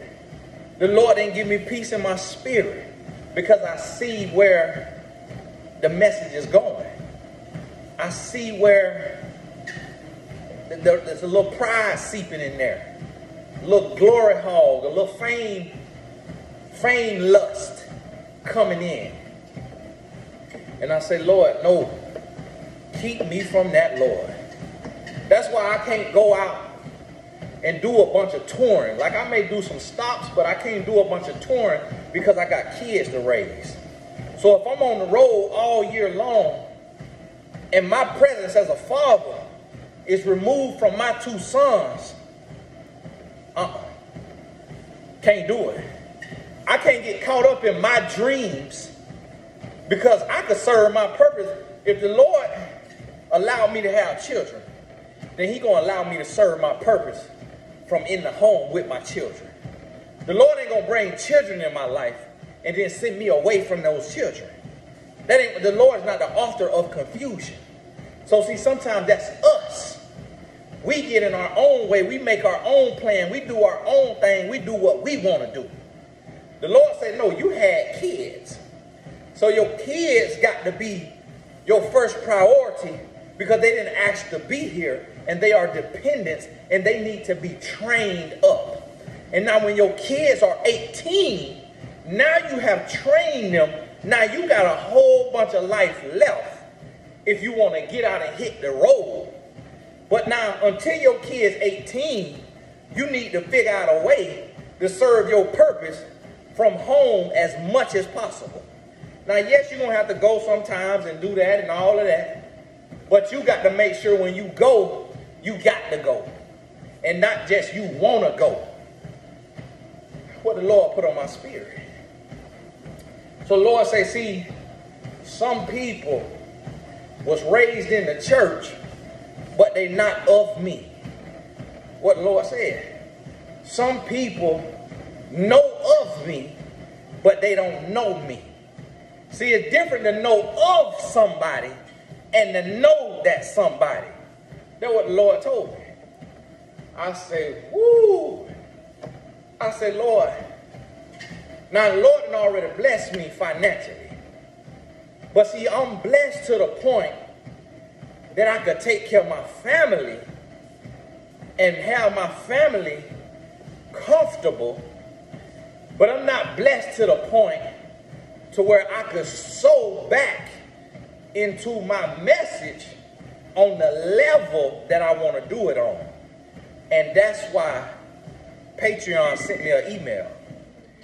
The treadmill say you done did too much. The treadmill cut off on me.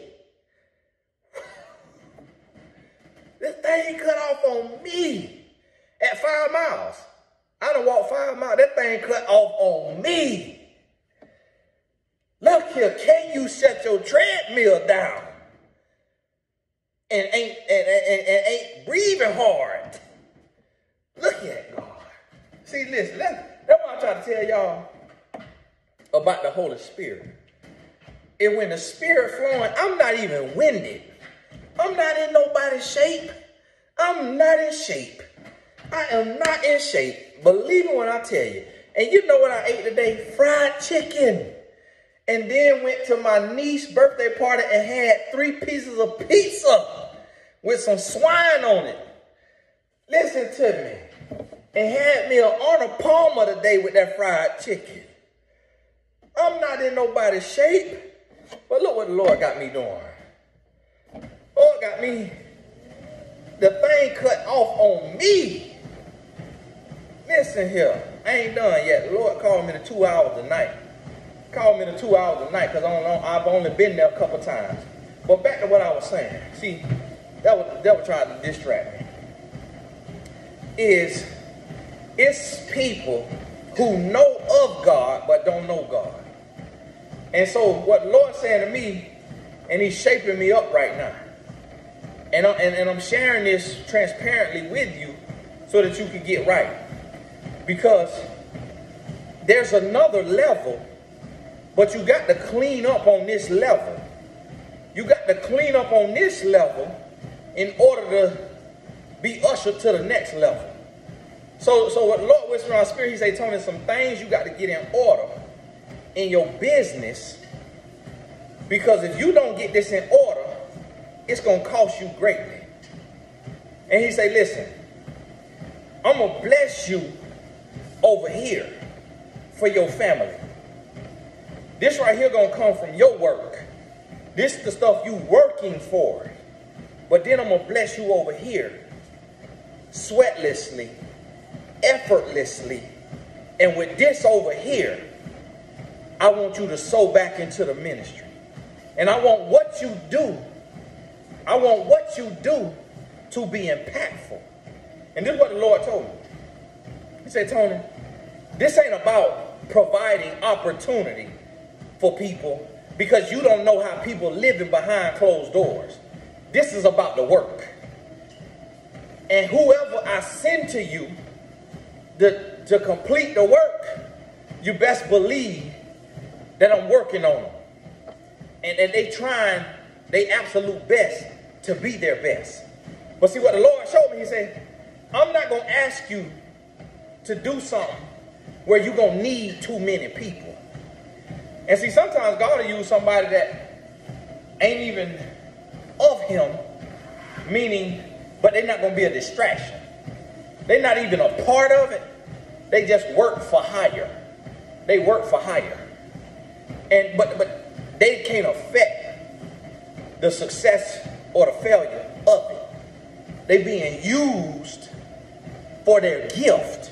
They being utilized for their gift, but it don't hinge upon their righteousness.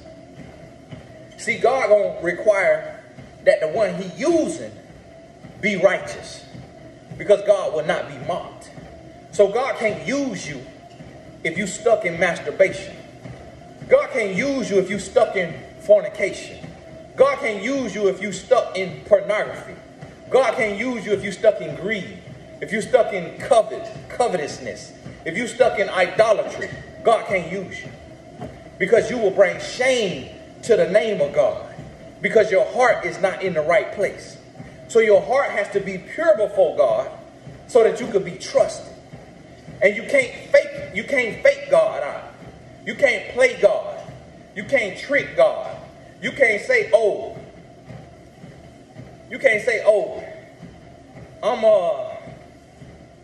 let me pretend to be right. Let me pretend to be nice. Let me pretend to be pure so God can use me. You can't fool God. You can't fool God. Your heart really got to shift. Your heart really got to change. And when it do that, and see, that's what people try to say, oh, God ain't about works. God is about works. God ain't used nobody who was living in willing sin. And anybody who went to going in willing sin, they got sat down. They got sat down. Don't come hollering about, oh, it ain't just about works. Faith without works is dead. The Bible tells you that. Your works matter. Stop letting these happy-go-lucky pastors lie you straight to hell, telling you, oh, grace covered it all. Grace covered it all. So you just continue to sin and you just continue to fall short and you just continue to do what you want to do because God's grace has covered you. You're going to wake up in hell with gasoline drawers on. You better get right. You better get right. When the Lord called me to start a church, listen here. It might be the emptiest church in America. What is here? Whoa. Yeah, it's going to be some fire and brimstone in there. Yeah, it's going to be some grace and favor too. But it's going to be some fire and brimstone in there too now. Listen, because we done got too soft and sensitive as Christians. We want to be just pat on the back. Oh, just keep fornicating with your boyfriend. God gonna love you through it. No. His hand finna be removed off of you. Because the Lord cannot bless you with your fornicating cheeks getting clapped in the air. The Lord got to turn his head from that. Lord got to have a bed that is not defiled in order to move in your life. You in that fornication, all your blessings just get stuck in the air. Stop believing this foolishness these people telling you. This spiritual. This ain't just about letters. This is about the spirit. That's what the Bible says. Serve God in spirit and in truth. See, the watch behind. The watch is behind because it stopped working unless you're doing certain things, which is weird. It's like this. You can't tell I'm moving. I have to swing my arm like, my good Apple Watch. What you want me to do? My goodness. So listen to me. I need you to understand this. We're going 2 hours today. We're going 2 hours. My wife told me I couldn't burn 1,000 calories. Listen here, woman, you told the wrong one that. Don't tell me what I can't do now. I'm at 764 total calories. We're going to go off the total, not the active calorie, because that active ain't working because the hell watch keep pausing on me. So listen to me. I want you to understand something. The Lord can't use you until you get in the right place. You know what the Lord telling me now? The Lord telling me, I'm finna bless and I'm finna move, and you better do what's right. You better be a good steward over the blessings and the opportunity, and lives better be touched so that lives could be changed. God said if you create the work, he'll do the rest. If you create the work, see, I can share this message with you, but I have no control over the depths that it reach in your heart. That's on God. I have no control over what it do for you. And see, what the devil will try to do, the devil will try to tell me not to say certain stuff. And the devil will say, oh, that's manipulation. Or that's this and that's that. And the Lord has to remind me of my heart and where my heart is at. And that my heart is pure. See, I just shared something with you. The adversary will try to make you feel guilty about righteousness. Man, listen.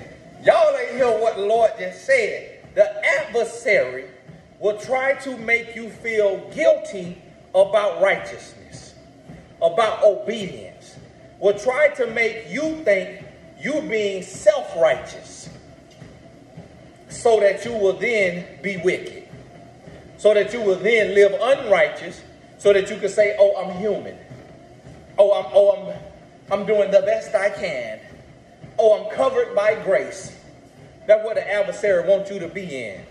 The complacency of your fake grace instead of the sacrifice of your walk with Christ.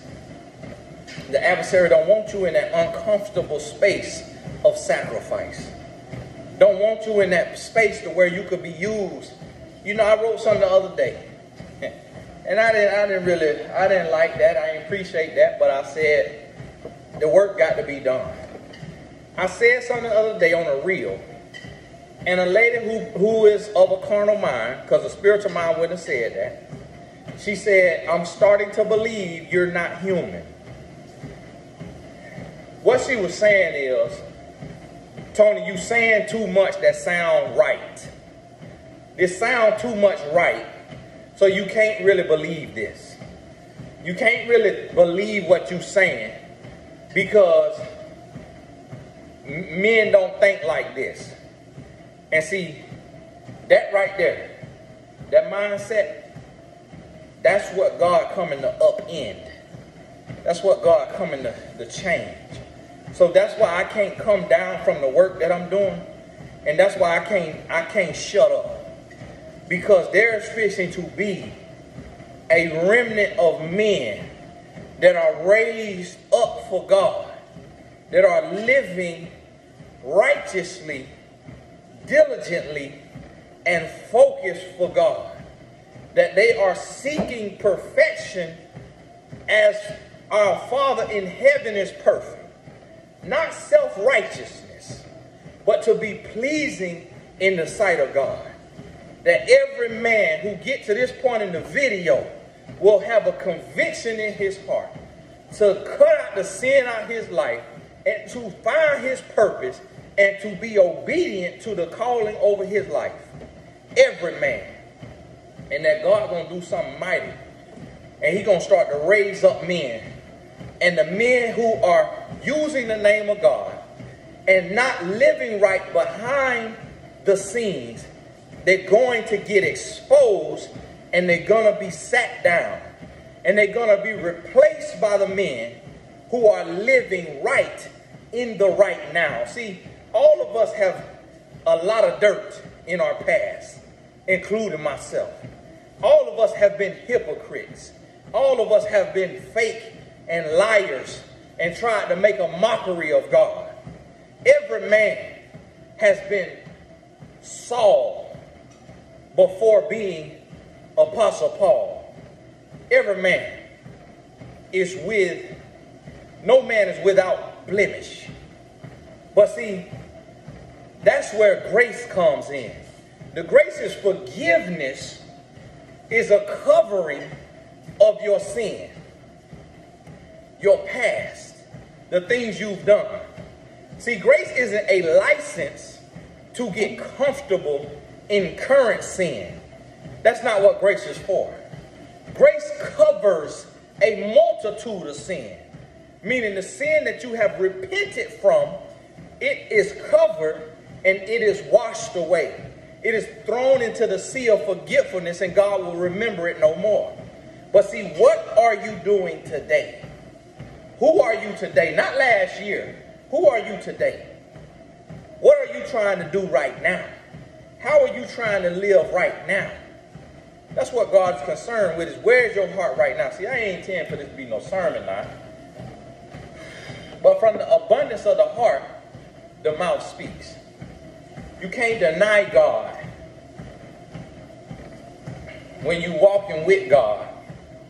Because when you're walking with God, you're going to see how real God is. Atheists, forgive me. Carnal mind, forgive me for stepping on your toes. But I can't lie to you. I'm about ready to be done. Lord, get us through these last 7 minutes. Lord, get us through these last 7 minutes. Listen, it's a work about to be done. And if you're not being put on the front line, then at least be of service. Help pack the luggage. Help pack the lunches. Help cook the food. Help get the weapons ready. The spiritual weapons ready. Be of service. Because it's a work about to be done. And it's finna be a remnant of men and women. When I say man, I mean mankind. It's finna be a remnant of men and women raised up. And we finna raise some Cain. The devil finna have a black eye. It's finna be a lot of people living a righteous lifestyle that's finna get bold in their walk. That's finna open their mouth. That's finna speak up and stop being afraid to say the name of God. That's finna stop being afraid to show the blessings and the favor of God. This ain't no prosperity gospel. I rebuke Satan in the name of Jesus. This ain't about no prosperity gospel. This about God showing up and showing out and proving that what's in his word, that God is not a man that he should lie, and that you're not promised to be woe out, broke, busted, and disgusted spiritually, mentally, emotionally. That you about to be broke free from them raggedy relationships. That you about to be broke free from that raggedy job. That you about to be broke free from that broke mindset, from that spirit of lack, from that spirit of scarcity. And that you're going to be raised up when you're willing to shift your mindset, when you're willing to shift your heart, when you're willing to change from the inside out, that you're about to be used. You're about to be used. And listen, it's going to be a mighty reckoning in this here spiritual realm. And the devil getting ready to tremble. And you got to be sensitive to the spirit. You got to be obedient, because any way he can get you up out of here, he going to get you up out of here. I was driving home the other day in my car, and it got 807 horsepower. And the devil tried to get in me and give me some ignorance to punch that gas, and that car could kill you. And the Lord said, no, you got to be able to control the gifts that you've been given. See, that ain't just a physical message, that's a spiritual message. See, what you're going to realize is that the people who are most gifted will be the most tempted. That the people who are the most gifted will be at war spiritually like nobody else. That's why when you hear these people who they got a word, a rhema word from heaven, at the same time, you can see a spirit that each and every one of us is at war with. And sometimes it's a Jezebel spirit. Sometimes it's a seducing, seductive spirit. Sometimes it's a spirit of nastiness. It's a spirit of perversion. It's a spirit of pornography. Sometimes it's a spirit of pedophilia. Sometimes it's a spirit of homosexuality. Sometimes it's a spirit of transvestite. Sometimes it's a spirit that is derailing this person from their calling. We don't know what spirit they're battling with. That's not healthy for them. That's not advantageous with them. But sometimes you can see it in their eyes. You can see the struggle. But if you spiritual minded. And see, and when you see that, we got to call it out. But we got to be in prayer. Because we need every soldier to be healthy and ready for battle. Because it is going to be spiritual warfare. This is not flesh and blood. This ain't no fist fight. This ain't finna be no real weaponry. This fixing to be spiritual. It's an attack on your children. Be careful the music and the television your kids listening to. Stop worrying about being called a tyrant. Stop worrying about being called the mom that's too strict, the dad that's too strict, and train your child up in the way that they should go. It's going to be an attack on your marriage, an attack on your children, an attack on your life. You're going to be tested. You're going to be tempted. You're going to be tried in every way possible. And when those people in your life and the people around you, you got to let them know, if you want to be around me, you got to have a heart after God. You got to be trying to live right and do right. You got to be prayed up and stayed up and not laid up. You got to get right, because I refuse to lose because you don't want to be in right standing. I'm not asking for perfection. I'm asking for a perfect effort, a consistent effort. And listen, don't be afraid to use your voice. When you never seen Jesus afraid to open his mouth and speak truth to power, you never seen Moses afraid to step to Pharaoh. Any fear or any doubt that the devil tried to place, God gave courage to overcome it. So listen to me. Husbands who walking right and living right, speaking to your wife. Wife who walking right and living right, speaking to your husband. Stop biting your tongue out of fear. And you got to speak the truth, and everything got to get in line. I'm finna get my house so in order. My son finna be marching. My wife gonna be marching. My youngest son gonna be marching. We marching to the beat of righteousness, of purity. We finna be pure. You cannot serve God and serve money. See, Solomon had everything, David had everything. Job had everything. But see, you have to have the thing, and the thing can't have you. What my mentee said to me today. And I had to remind him. I had to say, you know what? I could show God's blessings where I'm at now because I'm 14 years in. I've already shown the character. I've already shown the consistency. I've already shown the integrity. So now I can show the fruit. And I said to him, I said, it'd be different for me showing something at 38 than you showing at 28. Because you ain't had enough time to show people who you are. Because you ain't built your brand yet. But see, I done built my brand to a point to where people done seen that I done been out here this long without scandal after scandal after scandal.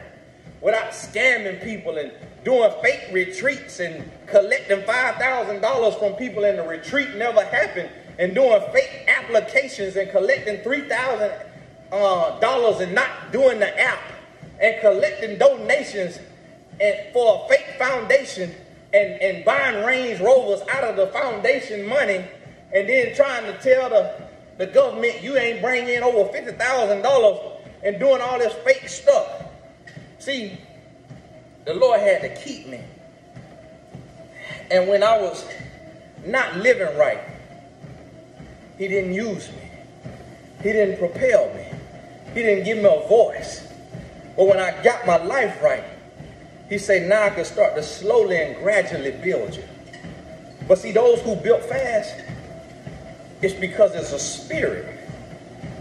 There's a spirit in them that the adversary going to play on, and he's going to take them down, and he's going to take down every single person who have put their faith and their trust in man. And that's why I tell you, put your faith and trust in God, not in man. Hey, it's Tony Gaskins. I got to keep going another 115 calories to get to that 1,000. So listen, the message over. You're welcome to go right now. You're welcome to go right now. I'm just walking. I can get my last calories. I got to swing this doggone arm now. This thing ain't telling me. See, this here show active calories. This active calories is 640, 639, but I'm going off the total calorie, 889. Come on now. So listen, you're welcome to go. This here, now we in the overtime for the people until my phone might cut off. I run out of memory. Sometimes I forget to delete the other videos and my phone keep running out of memory. And I'm going to tell you, let me tell you something. People be trying to hack me. They be trying to hack my email. They try to hack my car. They try to hack my phone. I get all kind of spam text messages, all kind of spam calls. I get all kind of stuff. When you're a public figure, people try to get out there and find all kind of stuff, and they try to get to you. And, you know, that's why I posted today my post. One lady was like, no. Don't let these people know what you got. This generation different. Look, I'm covered by the blood. Can't nobody do nothing to me. Because I'm never in one place too long. I don't announce my moves. I don't say where I'm going, where I'm going to be at. My neighborhood is gated. 24-hour security. To get in, you got to go through a gate. And to get through the gate, you can't hop it, you can't jump it. You got to talk to the security guard. You got to talk to the security guard, and they got to call me before you can get in here. And the thing about it is, that artillery I got in here, you better pray you don't get in here without my permission, because I'm going to send you to meet the Lord. That's the one thing. Hey, the Bible says obey the laws of the land, and the law of the land says I can lay you down. So listen, I don't live in fear. I don't live in fear. That's not of God. I'm cautious, but I'm not fearful. So that's why I'm going to say, hey, I'm going to be right here at this spot, unless I'm doing a speaking engagement. And if I'm doing a speaking engagement, I got armed security. And they scanning and they scoping and they looking at everybody movement. They looking at everybody. And they ready to pounce. And so listen, it's a work that got to be done now. And it's a truth that got to go out. And I'm going to going to tell you, it's not easy. It is not easy. Do you know I went at my soccer game, my son's soccer game, I didn't say a single word. And that's just not realistic for a father. It's only a couple fathers out there that don't say a word. And I believe the other fathers don't say nothing because I don't say nothing. Because sometimes men recognize real men. And so I do my coaching in practice, not in the game. So I rip my son a new one in the car. And then I expect him to go out there and perform so I don't have to say nothing to him while he's performing. So guess what? There are parents at my son's school who do not hear me say a word. What do you think they think when they see me do a skit of Dr. Evan Emanuel? They probably think this man is crazy. How in the world he got multiple personalities? How can somebody who could do a skit in front of a camera with no audience just do a skit for his cell phone? How can this person not say a single word when his child is on the soccer field playing a game? And that's because what I do on this camera is ordained by God. It's to me, I see it no different than what Apostle Paul did. I see it no different than what Moses did. It's people who were used in a way than what David did against Goliath. People who were used in a way that was not expected by anybody who knew them. But when they were called to work, they were given a supernatural strength to do what they were called to do.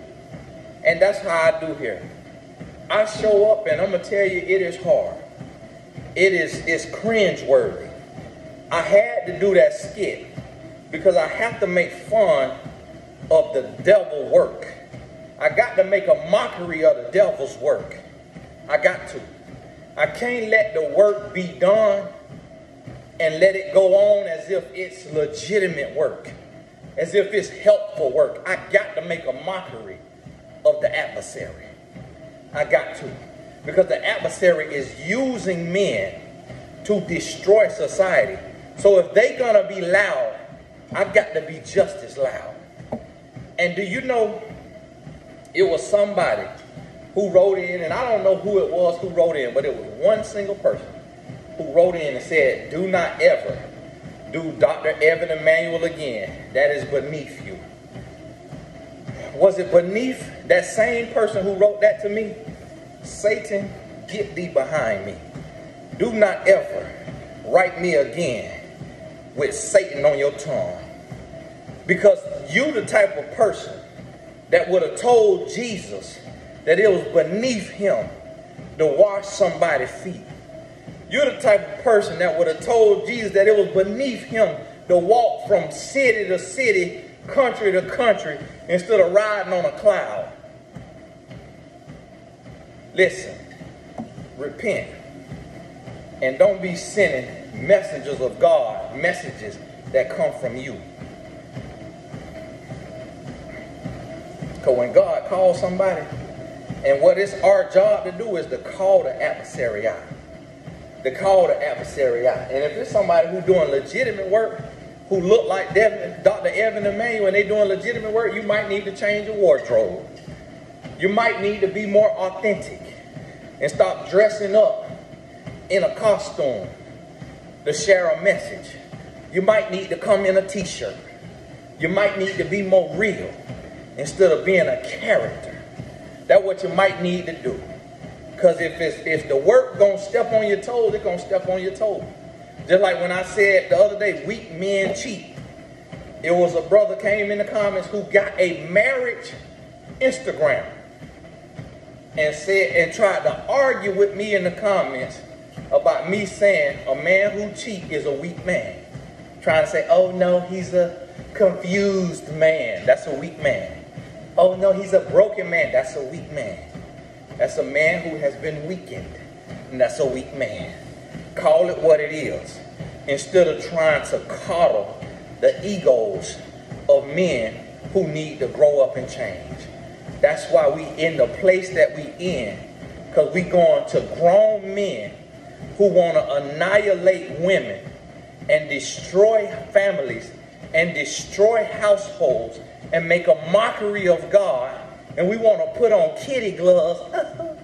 I know that you're hurting, and I know that you're broken, and I just want to tell you, it's going to be all right. No, we got to come with the same energy, with the same call out that they came with when they broke that woman's heart.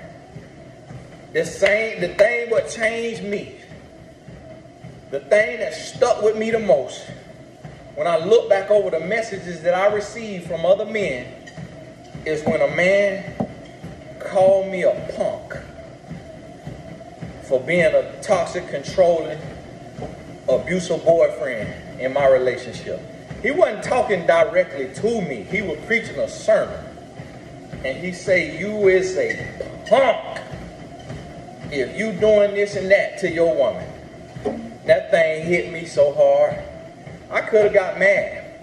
I later found another reason to get mad with the pastor, to stop going to his church. But it really was because he spoke truth to power. And that is the same exact reason why so many men find a reason to get mad with me. Because they know that I'm speaking the truth. They know that it hurts. They know that I'm calling them out, that I'm calling them to greatness. They know that I'm asking them to grow up, that I'm asking them to change, that I'm asking them to be better. They know it. And because they know it, it hurts. It hurts. And they say, listen, I got to find something to argue with this man. I got to find something to disagree with. I got to find a reason to not appreciate and approve of his message, because if I stay over here, I'm going to be forced to change, because this man going to be challenging me every day to be a better man. See, listen, it's one thing, and I don't know why, but it's one thing that God done put in me. It's one thing God done put in me, and that is to pursue righteousness, to pursue perfection, to not make excuses, to be complacent and to be mediocre, to not get comfortable, to step on my own toes. I be like this, on my own toes every day. Every day, I'm on my toes. Every day I'm analyzing and I'm looking at what I did yesterday. How did I talk to my wife? What can I do better with my wife? What can I do better with my sons? How did my message come off? Where can I change? Where can I be more patient? Where can I be more loving? Where can I be less egotistical? Where can I be more humble?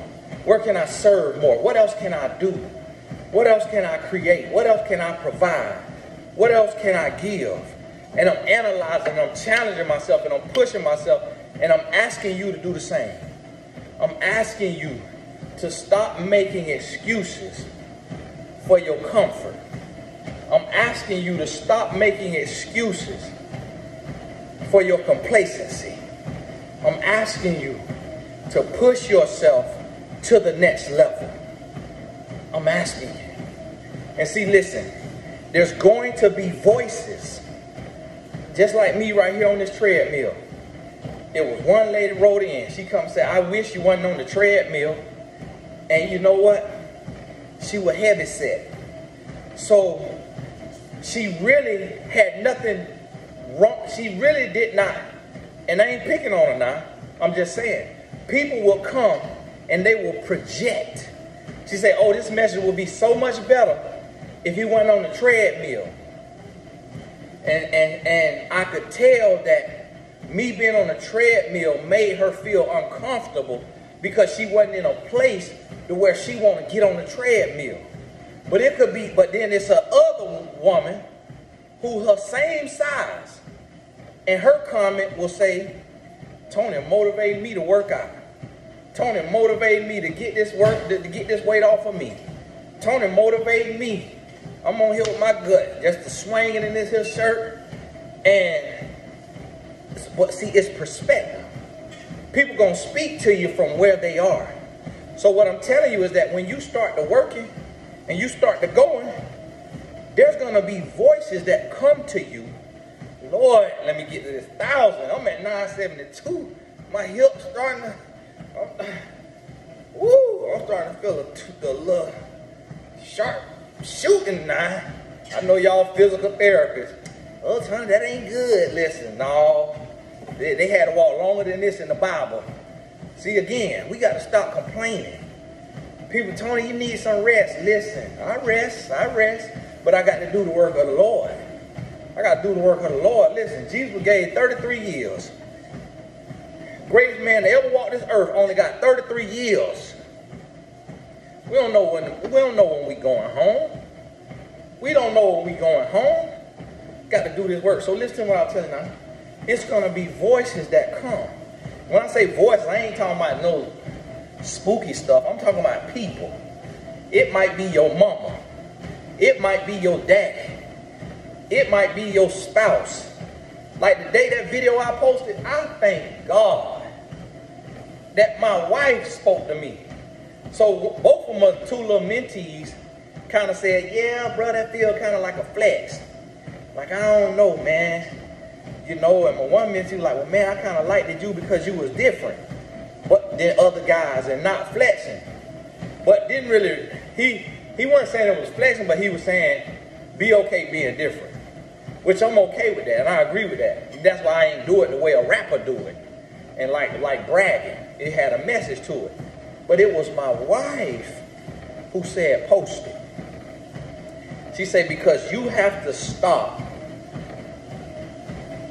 determining what you're going to post based on how you think people will receive it. She said, you have to post what you feel led to post if you know your heart is in the right place, because God has called you and it's for who it is for. And if somebody don't like it and somebody don't get it, then that is on them, as long as you know you hearing from the right place. And it spoke to me because it say, if the devil can talk me out of my blessings and letting young men know that you could be faithful to your wife, you could serve God, and that don't mean you got to be broke, busted, and disgusted. That don't mean you just got to be righteous, but you can't have no fruit of your labor. That you can't have no reward for your sacrifice. That you just got to just suffer. And that's the picture that we will paint, because the devil will trick us and give us a spirit of guilt to feel like we can't have nothing nice, or we can't show peace or prosperity, spiritually, emotionally, financially, physically, whatever it may be. So my last frontier is working on my body. And then also getting my finances in order, getting it all the way in order, the way it need to be. But I'm working on my body because I want to be a representation of the goodness of God, not just spiritually and emotionally, but also physically and financially. I want to show that God is good all around the board, not just in one area. That God good. I got 4 more calories. Lord, I might not be able to walk the bar. My goodness. I got a massage chair over there. I'm going to get in this massage chair before I go down to my bed. And see, listen, I'm up here working, and my wife let me work. It is 2:35 a.m. But guess what I know? I know at 999, 1,000 total calories. Oh, Lord. Let me just go on and get to 39 minutes. How long I had walking? I don't know how long. Oh, I done been walking 2 hours and 20 minutes. My goodness. 6.5 miles. 39 minutes. Let me just get to 40 minutes. I know somebody gonna get a breakthrough. I don't know how. I don't know why. I don't know what. Somebody gonna get a breakthrough. You know what? You know what? 6.975 miles. Let me go and get to 7. They say this God number. Let me get the 7. Somebody gonna get their breakthrough. So I had to do this. And I'm gonna go in there, I'm gonna upload this here video. It'll be uploading while I'm sleeping. I'll wake up and set this, and hopefully you get through it. If you got to this point in this video, put in the comments. Let me tell you what put in the comments. 7 miles, another extra 40 minutes, 2 hours and 20 minutes. 1,010 calories, 724 active calories. Yes, Lord. And listen, I got 2 bottles of water to go ahead and hit these waters. Get this in my spirit. Hopefully it don't wake me up out the bed middle of the night to go pee. You know how you get off the treadmill. People don't like treadmill. It's a conspiracy theorist talking about put you on a loop and all that, have you on a loop and all that. But you see how my wife, she in the bed sleeping peacefully. She know I'm up here working out, but she ain't trying to block greatness. She ain't trying to block greatness. She ain't trying to stop greatness. And there's something else I'm working on right now. Oh, Lord, I'm stank.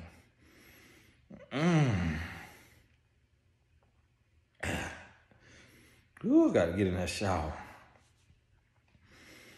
Y'all forgive me. Got to sit down and smell myself. I lost my train of thought. My goodness. I said something else I'm working on. See, we do a lot of talking. We do a lot of talking for our children, but sometimes our kids got to see. So I'm talking to my son about be great, be great, be great. Do this, do this, do this, do this. But he see me around here eating fried chicken, drinking red wine. He ain't gonna respect that. But when he see this body go to looking like a temple, he see we get home from a niece's birthday party and I'm coming up here to work out. He get to see, now he gonna get to see excellence. Now he gonna get to see perseverance. Now he gonna get to see that I put my money where my mouth is. That I could cash the check that my mouth done wrote. That's what he gonna see. So, hey, thank y'all so much. God bless you. I just like round numbers and just finish on round numbers. That's why I did the 7 miles and hit that 40-minute mark, even though I had already went however long. But I'm gonna go ahead and close this on now because we were supposed to be done at 2 hours. But I just thank you for being here with me. And I just want you to get a lesson from this here on how the Lord will work even in the wee hours of the night. And use this here message as like a sermon on the mount. It touched on different things, but whenever you feeling weak, whenever you feeling lost, go back to this message on your walk, while you sleeping. Play this message in your subconscious while you working. If you're allowed to have a headphone in or a low speaker playing, or you work from home, just play this message every opportunity you get. And, you know, yeah, they're going to have advertisements in there. And YouTube now do it to where even if I don't have on ads, they still put on ads. But it just they'll get paid and not me. And so that's how they doing now. They monetizing everything. I don't know if they running out of money or they just greedy and want more money, but they putting ads on everything. So understand that there. So even if I don't have on the ads, they going to put ads on there. And one of my students in the YouTube course told me that. So y'all just understand that. But just use the ad as a time to just reset your mind. Just let it reset your mind. Just let your mind ponder on that last sentence you just heard and just use that as a break. So, because the way your mind works, when you hear me say something anyways, you start thinking on it and you miss the next 2-3 sentences. So a lot of people complain about ads, but what that is, that's a scarcity mindset. You got to find a way to make everything work for you. In something as simple as an ad coming in and interrupting the message, you got to make it work for you. Because in your life, you're going to have advertisements that pop up in your life, meaning you're going to have adversity that pop up that interrupts you. You're going to have temptation that pop up that interrupts you. And you have to make everything work together for your good instead of derailing you or distracting you. Hey, this is Tony Gaskin. We're going to cut it off at 2 hours and 25 minutes, unless my phone cut off before then. I done felt the spirit tonight, and if you got any spiritual bone in your body, I pray you feel it on this message here too. God bless you. We'll talk soon.